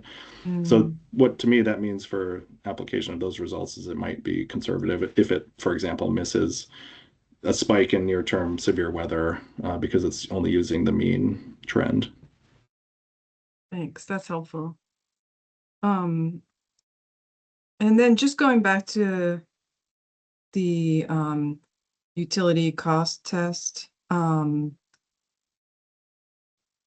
is there a number that you think the commission should look at, even if it's below 1, as passing the test, or do you think it's more of a qualitative consideration when considering the utility cost test? Yeah, I don't think I have a recommendation for a specific UCT threshold. I think, again, a primary test that I would recommend would be the total resource cost test at a 1.0, and use the utility cost test to inform discussions and how the framework might evolve in the future. It's a little bit difficult to choose a threshold there, I think. And then do you have a sense of how Commissioner Allen was asking some questions about the benefits and whether or not whether or not GMP incorporated that into the ratepayer impact, but do you have a sense of how much that might offset the ratepayer impact, or not necessarily? Well, I think the might have been mentioned during Witness Burke's testimony, but ranging from, I think it was 0.3 to 0.5 or so under the UCT. So that would indicate, from anywhere from a third to half of the overall benefits or of the overall costs are covered by the utility expected cost savings. So that gives a rough order of magnitude starting point to inform the analysis. Okay. I think that's all my questions, so I'll pass it off to my colleagues. Yeah, great. Hi, Mr. Iden. So I want to dive fairly deeply into the ICE calculator itself. I'm curious about the specification and how reliable the results are. So first, the ICE calculator, as you mentioned in your testimony, involves some differences between residential and non-residential value of lost load calculations, is my understanding. Could you speak to that briefly, how they're different and how they're calculated? Sure. So the residential value is based on a national survey with representative customer samples, asking customers, or, I guess everybody's a electric utility customer, maybe unless you're off grid, but asking representative samples of residential customers what they would be willing to pay to forego an outage, or what is the cost of interruption of service to them. And whereas the non-residential side is based more on macroeconomic, or I suppose microeconomic, but a little bit of macroeconomic regional survey data and state-specific data. So things like GDP per capita, things like just sales throughput and different indicators. So it's more, and as indicated earlier, there's higher value there just in terms of the raw study results or the final study results, I should say, of because there is some processing done by the Lawrence Berkeley team and their contractors of the raw survey results. And there's some modeling that I could go into, but I think in terms of how those are actually computed and translated, but I think the important point for the residential side, I know there was discussion and interest in that earlier, and I would say from my perspective, the residential values are very understated and conservative, just because it's documented in the Lawrence Berkeley studies that it doesn't do a great job of, or even capture at all, the greater than 24-hour duration outages. So when they ask the customers during those surveys, they on one hand found that people, as you ask them to envision a counterfactual when they might be out of power for that long, they have a kind of a tougher time giving you a rational answer of what they would do in that alternative thing, because you have to then start considering, maybe I'll go to a hotel, maybe I'll live at my, move in for a few days with relatives. And it just, I think, is a basic limitation in that type of study model, which is why they reverted to, okay, we have better results for the more short-term 2, 4, 8, I think, hour durations. I think they do include in the most recent iteration up to 24 hours. But they know that beyond that, that's conservative to that respect. So there are jurisdictions looking at more than 24-hour outages and how they have impacts region-wide. So Illinois is looking at doing a longer-term economic benefit study for resilience that's incorporated in those utilities plans. So those are some high-level reactions to the ICE methodology with respect to residential, non-residential. Thank you. Yeah, I think that gets to the key differences between the valuations of the two. In terms of the surveys themselves, so my understanding is that Vermont is not represented in the surveys. They are conducted based on utility service areas, predominantly investor-owned utility service areas. Is that correct? I think I was thinking of my answer during your last part. What did you mean about investor-owned utilities? Simply that my understanding is that the surveys are conducted at a utility level. It's the utilities that wind up administering those surveys to both residential and non-residential customers. Right. My understanding then is that Vermont is not reflected in that list of utilities, and also that those utilities typically do not have rural service areas. Would you agree with that? Well, we did use the ICE 2.0 update, which expanded the initial survey set, which was more heavily concentrated in California and other jurisdictions. There is, as I think referenced in my direct testimony, there's expanded coverage in the U.S. Northeast. There's, I think New York and Massachusetts, but I'd have to check those two. And with respect to whether or not the rural versus urban, how those are covered, I'd have to dive into the details more. But I would say, generally I've seen, both California and Illinois are sort of investigating and putting dollars towards developing state-specific and utility-specific surveys. When I was at Portland General Electric, I was working with the Lawrence Berkeley team, and they were asking us to fund their survey, and that can be quite expensive.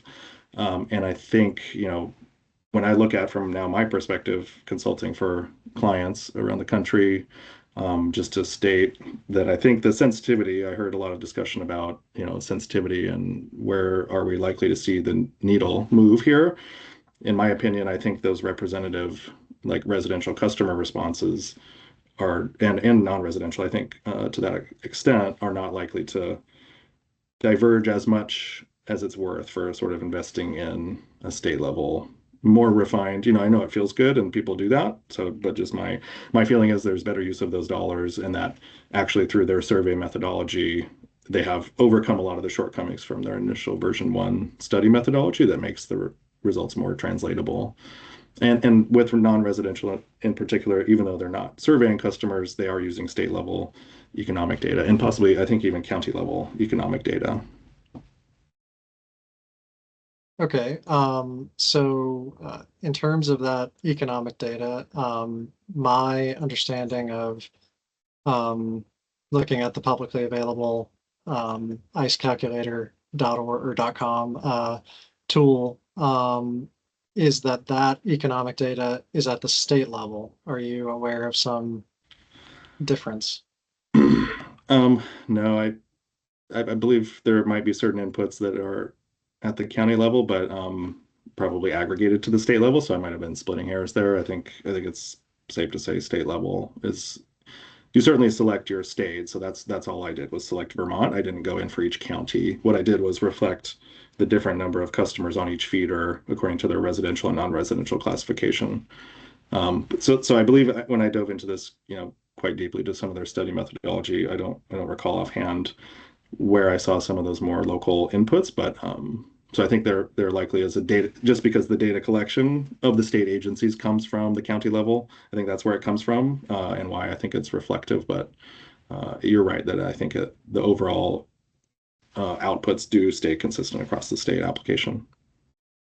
Okay, and are you aware of how closely or not closely the geographic area of the circuits that you analyzed relate to the state level economic variables such as GDP? I did not conduct that analysis, no, to compare the specific economic inputs across the feeders or where these projects lie. Okay. In terms of the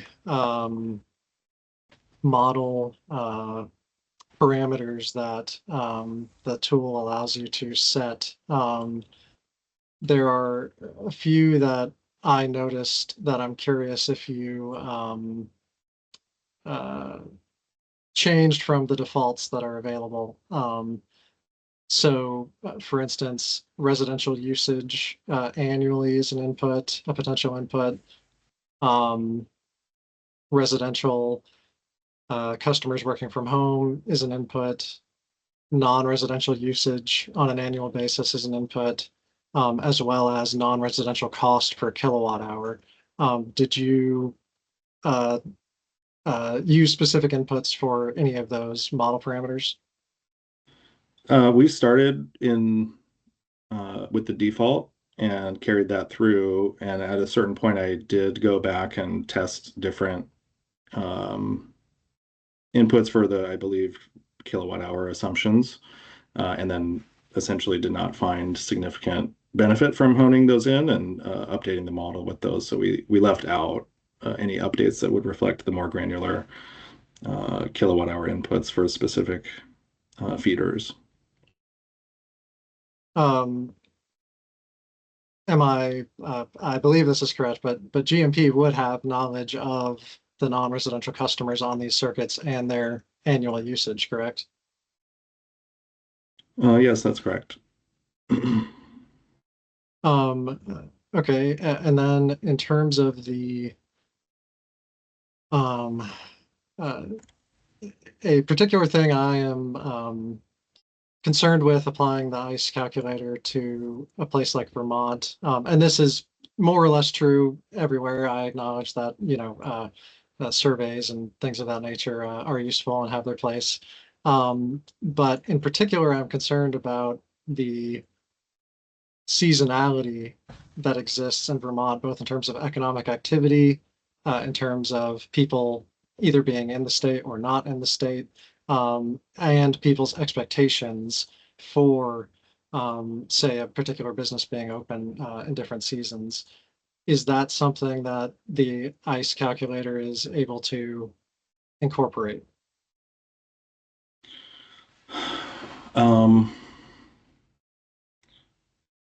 It sounds like you're talking about maybe Vermont specific attitudes and behaviors related to business operations and expectations. I mean, that was one of the elements you listed. So I don't believe the model gets into that specific detail. There are relevant impacts for, I believe, winter and summer outages. But they're making use of more general information, I think, than what you're driving at. Okay, gotcha. Then my kind of last question on the ICE calculator specifically is I see that at least in the current version, which I think is like a 0.1 update on the version that you used, just because of timing. Or it seems like there's the capability to generate the statistical confidence intervals around the estimates. Did you perform that? Because I did not see them reported in your testimony. No, I did not conduct that analysis, but I do believe that one could do that, yes. Okay, thank you. And then just generally, given the values indicated, how confident are you that the if you did incorporate kind of like the maximal extent you could of Vermont specific, or rather circuit specific, because that's the geography being involved, level detail into that model, how confident are you that that would still generate something north of 1 that was your kind of TCR benchmark point? I think the reason that I didn't conduct some of those more detailed sensitivities on the ICE tool itself was because based on some of the conservative inputs that I described earlier today, that the overall portfolio was scoring very well. And so I think that highlighted to us that once you make the leap or sort of agree to incorporate the resilience value, changing it slightly on the edges there. Like I said, I did go through a sensitivity analysis that wasn't included in the final rebuttal discussion, just on the KWH input, and felt confident that it wouldn't shift the results outside of still being a positive. I think that comes through with at the portfolio level, sort of at the high levels of, even 11.24 in the final analysis after making those adjustments to sort of incorporate a broad scale reduction or increase in the interest rate to reduce those resilience benefits. So we sort of looked at it as sort of trade-offs in terms of where we invested more time to fine tune the ICE calculator values versus making other adjustments to our assessment. Okay, great. Thank you very much.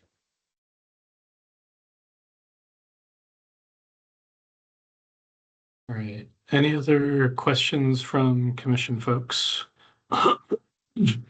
Excuse me. I'd suggest we actually take about a 15-minute break before we move into redirect, and then just for next steps, Mr. Hassan, nobody has any questions for Mr. Hassan, but there are some questions for Mr. Castengay. But we are going to take a short break, come back at 3:30, and then Ms. Brennan, if you have any specific follow-up based on our questions, and then Mr. Brennan, any redirect. Great. Take 15 minutes. Thank you. Thank you, Chair.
All right, when we get started, Mr. Eden, thank you for your patience. One other procedural issue I do want to discuss really quickly, though.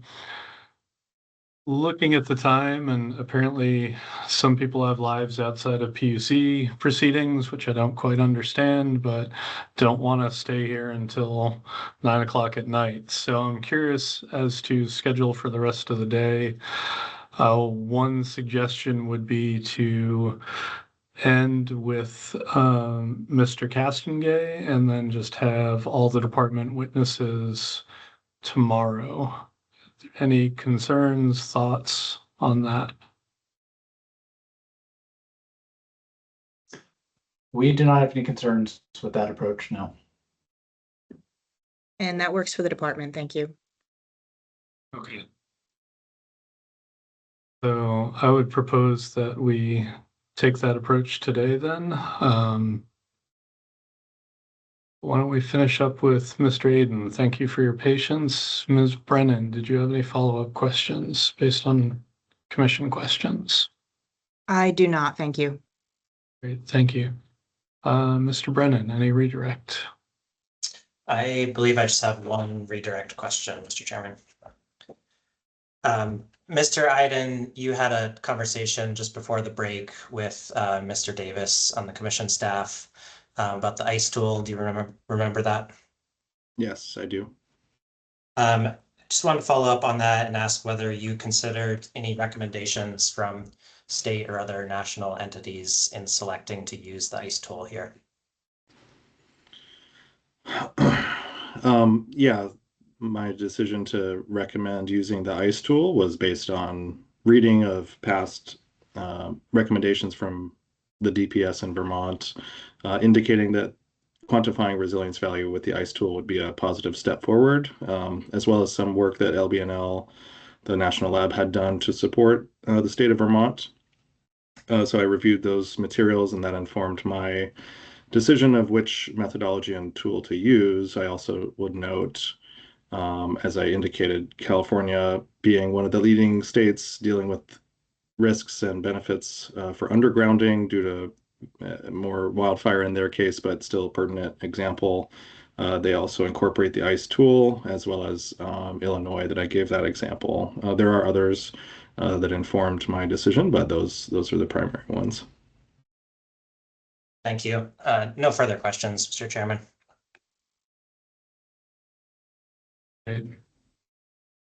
Mr. Allen.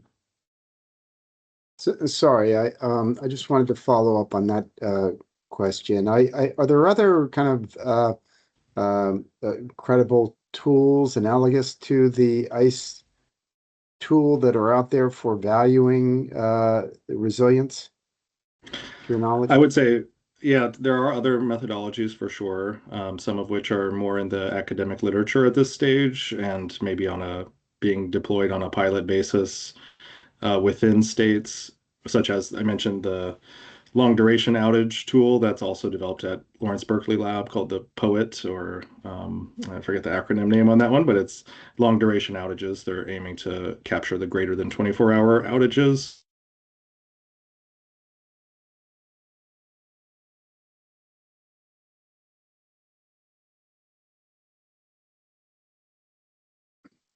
My screen is frozen. We can still hear you. Commissioner Allen, can you hear me? Do I have you back? I hear Chair McNamara, but I couldn't get the end of the comments from Mr. Iden. So you were saying that you're talking about the POET tool, and Yeah. after that, I didn't get the rest. Can you hear me now? Yes. Oh, okay. My internet's giving me signals here in the apartment. Yes, the POET tool is being developed for use in Illinois and other states, and there are a variety of tools that seek to rectify or overcome the shortcomings that I mentioned earlier, particularly about valuing residential resilience and incorporating energy burden, so reflecting the disparate nature of resilience or reliability, and recognizing that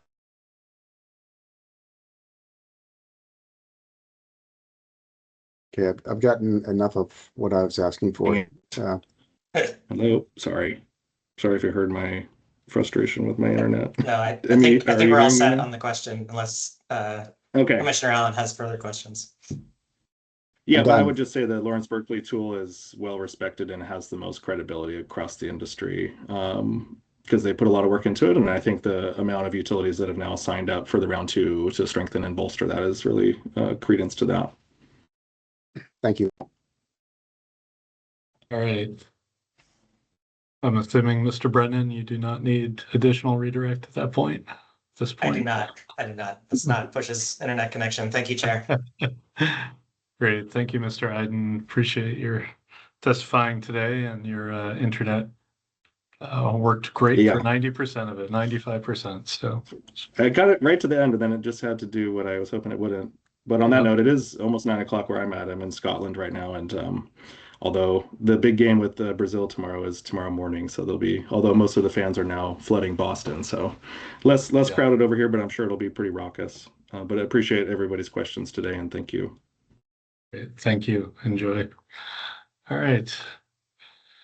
Mr. Brennan, are you also covering Mr. Castengay's testimony?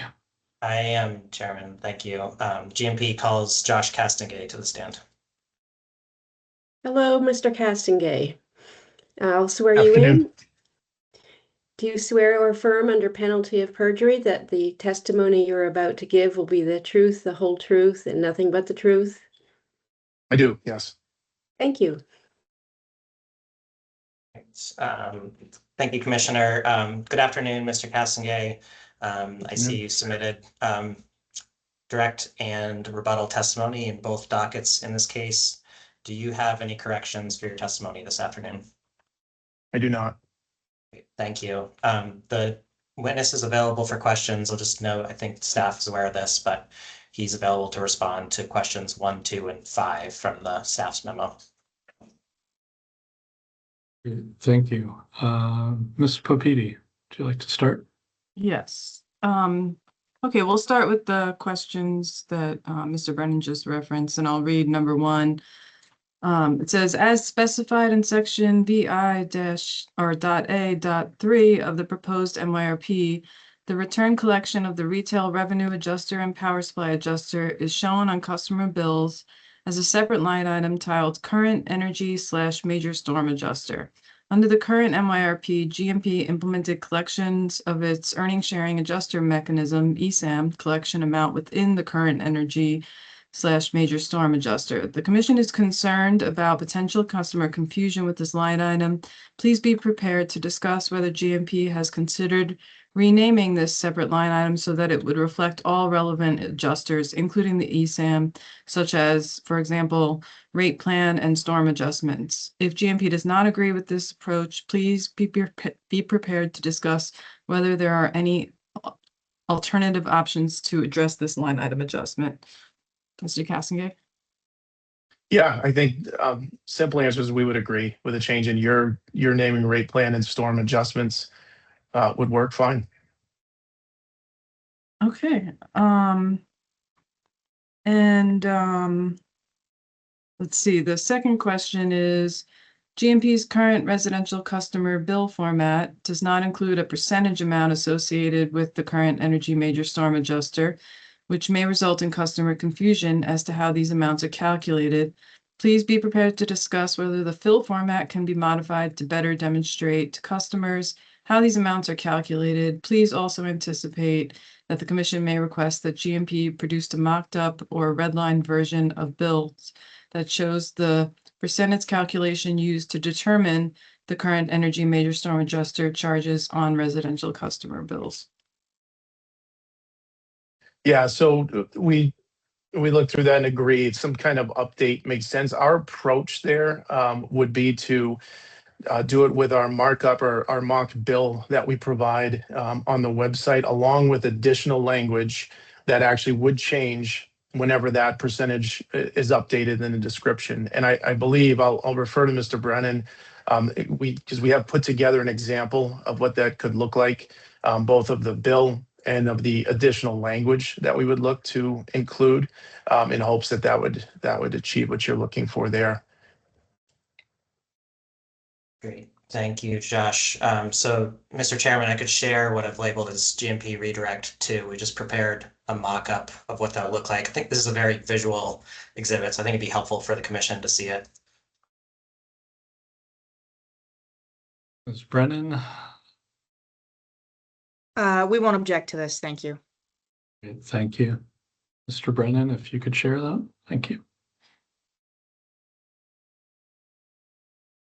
All right. Well, I guess it's not my witness, so I'll let Josh and staff walk through this. Yeah, if you scroll down, Mr. Brennan, so right there, the green is what we would add on the bill descriptor image here. Basically, again, just explaining what that line item refers to. And that's using the new name that you had suggested, rate plan and storm adjustments. And so that's kind of just the bill piece.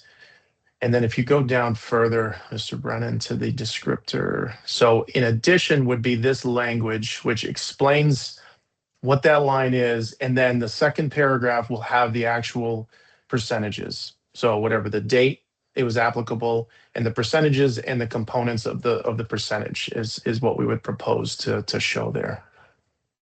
So can you put the percentage in the bill portion where it would be more closely aligned with where the dollar amount shows up in a parentheses even or something there that would, so that customers could apply that more directly? Or potentially, yeah. I think, can I take that back with the team and just, I don't know what the limitations are in terms of making these things. So if I could take that back and take a look, certainly, you know, we try, it's always a balance, as you know, like even the naming, you know, you try to describe something in detail, but that sometimes gets more complicated. So we're trying to always strike the balance of giving all the information. So yeah, if I could take that back with the team and just see if it's something we could add in that small paragraph there. And then what I would like to see would be to see it added in the bill calculation up at the top there, on the actual customer bills. Because, you know, I think I'm concerned that it's difficult to arrive at the total amount based on when you look at what is being applied, like what is the current energy major storm adjuster being applied to, you know? And I don't believe it's applied to the energy efficiency charge. It's only applied to the KWH and customer charge. So if there's a way to present this information so that it's clear, you know, how the total amount is calculated, and if that's something that could be done, that, I mean, that's what we were trying to get at this with this question. Yeah. So the only thing I'll say, the concern with doing it directly on customer bills is there are a lot of different bills, a lot of different additional line items, depending on different programs you're in, different rate riders that you're on. If you have an EV, for example, there's EV rates, which then produce a credit. And so that's why we were thinking keeping it a little more simple in showing the example and what the percentages are, just pointing to that line item so that anybody with any bill in all of their lines can just look back and say, okay, this is what this is referring to. If there's a way to make it a little more clear that it's a percentage based on those two line items, you know, in this explanation here, we could look at that. We think there'd just be a little more easy to digest than all of the different types of bills with the many different line items that exist today. if it's across the bill structure that the line item charge, the adjuster, is only applied to the customer charge and the KWH, then it seems like it would make sense to just have that amount be below those two, and then it's more clear that that applies to those two categories. It's, you know, that's kind of where I'm coming from with this. So, but I hear your concern about once you add additional factors in there that it could get a little bit more confusing, but I think that actually makes it a little more confusing in terms of, well, what is this actually applied to, you know? So if there's a way to present it for all customers that's a little bit more clear, then I think that would be helpful. So is that something that you could, you know, just follow up with some supplemental? Yeah, we could filings? follow up. Yep, and take a look. Okay. And I will note that Ms. Flint is on the line, and given that Cappy is heavily involved with answering consumer questions, I'd strongly recommend that GMP reach out to Ms. Flint as well. So I believe she's at least showing up. Hopefully she's heard the concerns and the issues raised by Ms. Popedi, and I think it could be if GMP and the department can try to resolve something and follow up, that would be great. Appreciate that. Understood, Mr. Chairman, will do. And earlier, I think it was with Mr. Burke, or Mr. Bingle, we discussed just the idea of not using the adjuster mechanism, and instead with the 2 changes a year, applying changes directly to the customer charge and the KWH charge and whatever other charge would be applicable. And I just wanted to hear from your perspective, did you have anything to add on that from like a customer perspective, or yeah, so that's my question. Sure. Yeah, I would. I believe this was a question we dove into back either during or right after the workshop with the commission in this case. And so I would want to refer back to that in terms of the complexities, the mechanics of doing the calculations. Some of those things weren't, you know, are more tied to volumetric and some are not. That makes it tricky there. So I would look back to that, which, and then as far as maintaining, it's funny because it's felt like it's a little more transparent maintaining the separate line there for those things and for the reasons we talked about earlier, where there you know, fluctuations that occur through the year and then will show up depending on where we land on the frequency of the filings, fairly close to when they occur. Okay, thanks. That's helpful. And then number 5, the question that we sent out last week was attachment 2 to GMP's proposed MYRP addresses the non-tariff innovative pilot program and provides that GMP will file 15 days advance notice with the department and the commission before beginning pilot programs. The commission is evaluating whether this process would be improved by extending the advance notice period to 30 days to allow for additional time for review and input by the department and the commission to GMP. Please be prepared to discuss any concerns with extending the advance notice period to 30 days. Yeah, no concerns going to 30 days. I mean, the only thing I'll add is we do share in advance with the department, at least 2 weeks typically. I know that doesn't help the commission, but that's fine, moving that to 30 days. Okay, thank you. Okay. And then just I'll move on to the topic area of performance metrics. And in your rebuttal testimony, you're proposing a new affordability metric that's would track EAP energy assistance program enrollment against the total pool of eligible households. And I'm wondering, I don't see that GMP is proposing to tie this to a financial penalty, and if not, just to confirm, I'm wondering why not? Would it be appropriate to do so, or no? No, I think this is, you know, so this in consultation with the department to see if there was a way to show, you know, as you mentioned, you know, total folks in EAP against the best data that we can have to figure out how many folks could qualify for EAP, which I'll say is not an easy source of information. We worked with DCF to try to get a sense of what is the population. There's a lot of different sources there. I think we've got a decent approach, but again, I mean, we work every day on the phones to get people that qualify to sign up. And there's a lot of reasons folks do, and there's a lot of reasons folks don't. Customers, we try, you know, to to have customers take advantage of the program that qualify as much as we possibly can. So I think the goal here in the metrics is just to kind of show, all right, how is that going? And we're all ears too. As we do these things, we try to get folks in. If there's other ways to help attract customers into the program, we're always looking, for the opportunity. But I think reporting it in that way makes sense in that list of metrics. Okay. And Ms.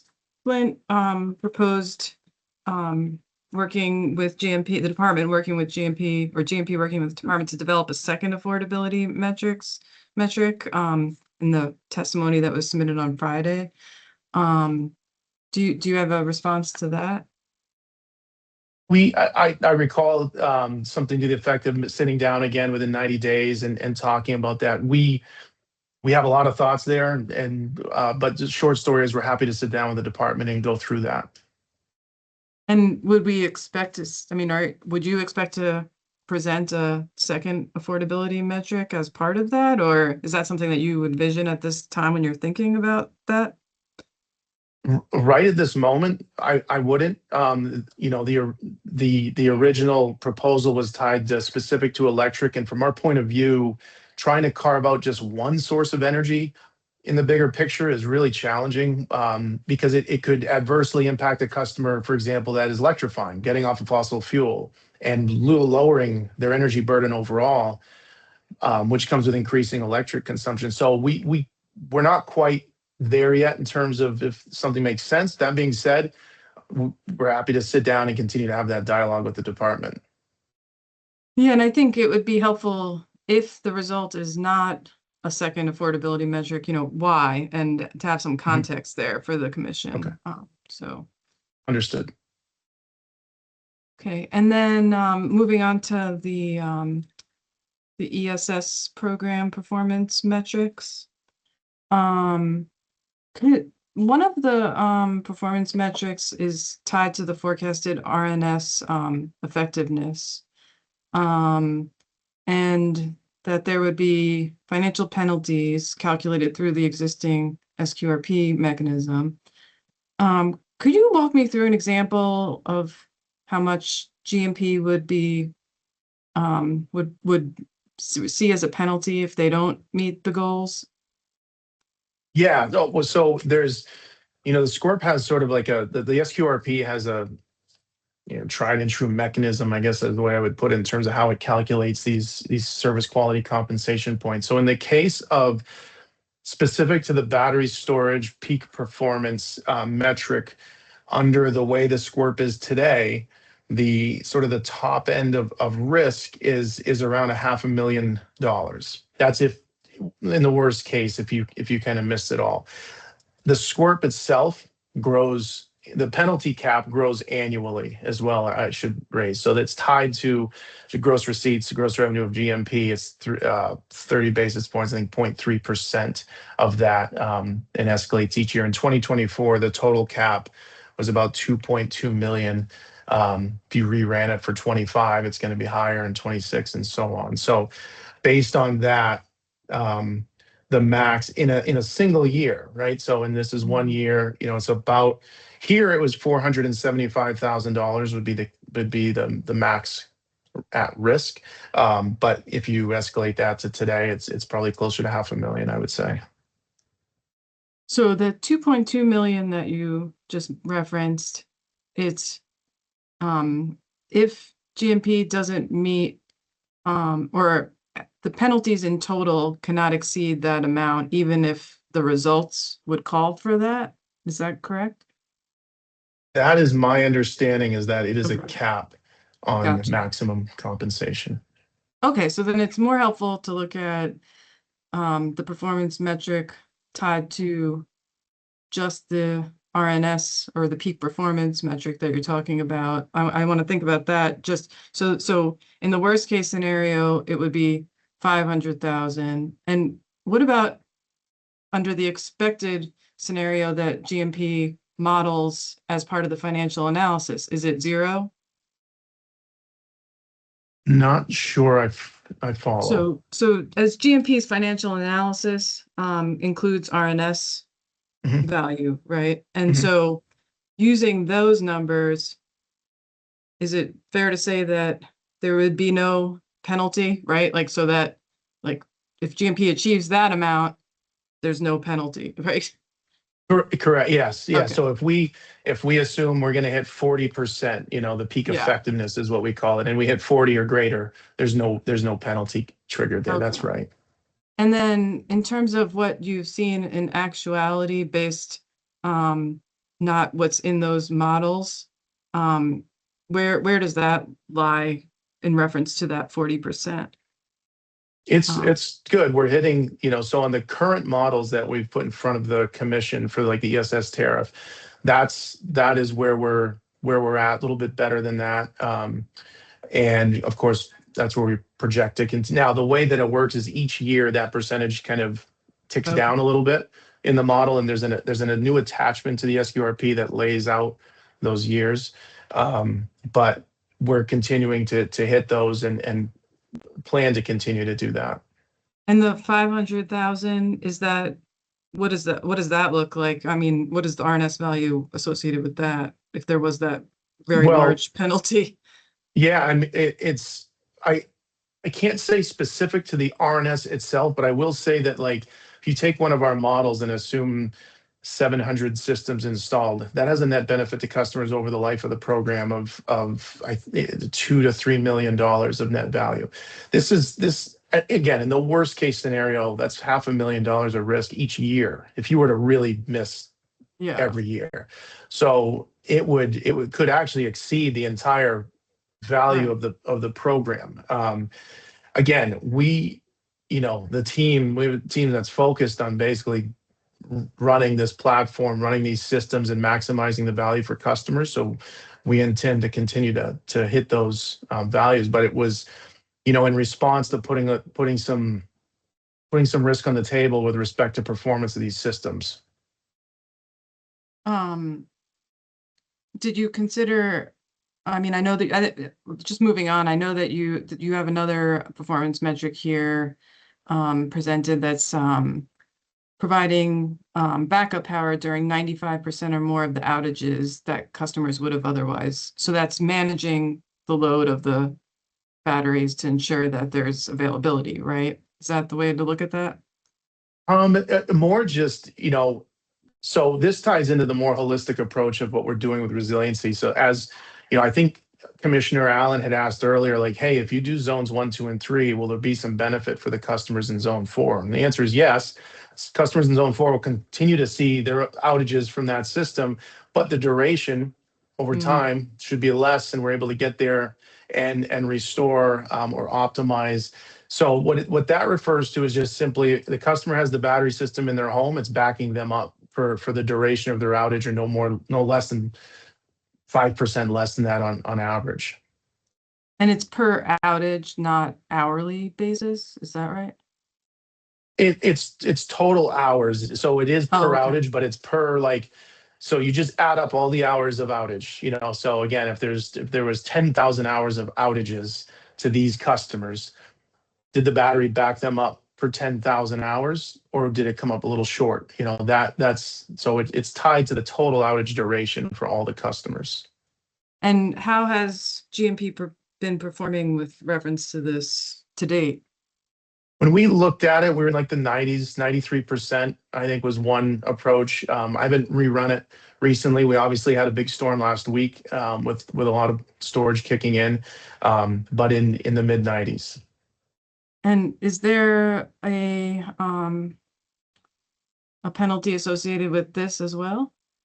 There is. Is what we've proposed here, yes. Okay. And do you have a sense of dollar value of that?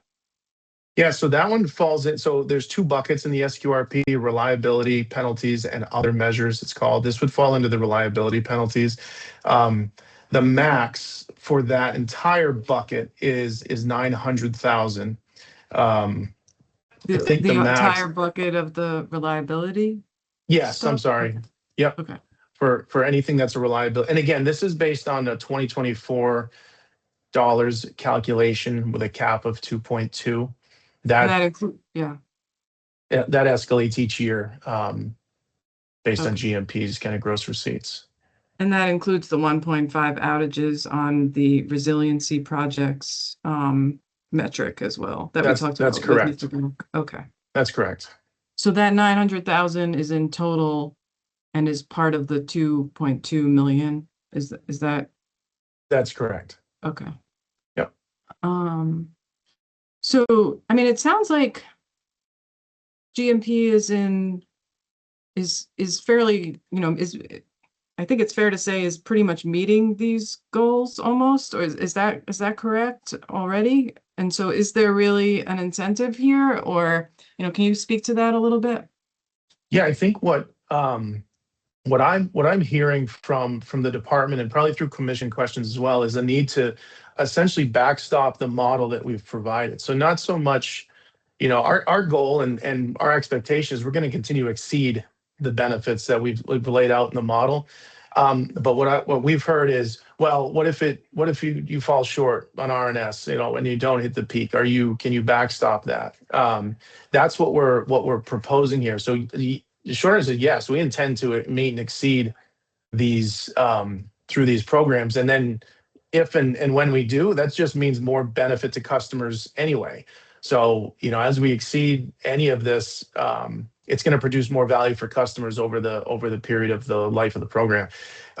This was an attempt to respond to the question of should you put some skin in the game? Should you have some risk on the table for the performance? And that's what we're doing here. Okay, thank you. That's helpful. I think that's all my questions. Yeah, I'm moving on. Yeah. Mr. Castengate, a couple of questions about the performance measures related to storage. One is more, I think you've discussed this at some point over the years. Is there a potential for the backup power performance measure and the RNS effectiveness performance measure to sometimes be in conflict? In other words, if there's a major storm and a peak, what happens at that point? Yes, yeah, absolutely. And that is baked into when we say, okay, the model's based on a 40%, there's a lot of factors that take you down from 100% perfection. That's peak predictive capabilities, that's weather, that's storms. That's exactly right. So the RNS effectiveness has already been reduced to account for, and it sounds like you're prioritizing backup storage there compared to RNS effectiveness. Is that fair? That's correct. Yeah. And it's the program today, the system and the way that it works can actually carve out territories geographically, circuit wise, or whatever that may be. So if we are seeing an RNS peak and there's a threat of storm in southern Vermont, for example, we can continue to run it with systems in other parts of the state and still maximize benefits. But you have it right. It's prioritized for customers to be backed up. The other piece I'll say too is there's room for both at times, depending on the peak, the storm. We might be able to use a little bit of the battery, know that there's still going to be plenty of duration for the outage and still get value. So that's a lot of the work that the team does to optimize that. Thank you. Question about the peak effectiveness performance measure. If I'm reading that correctly, it's limited to RNS peaks. Is that correct? That's correct.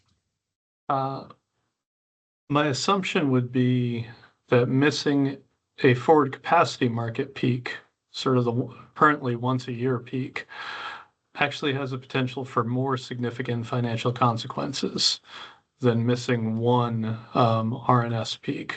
Does that sound like a fair assumption? It depends. The model itself assumes we miss a few annual capacity peaks. So the reason we didn't go to capacity yet in this sense, we were trying to, we decided, okay, this squirt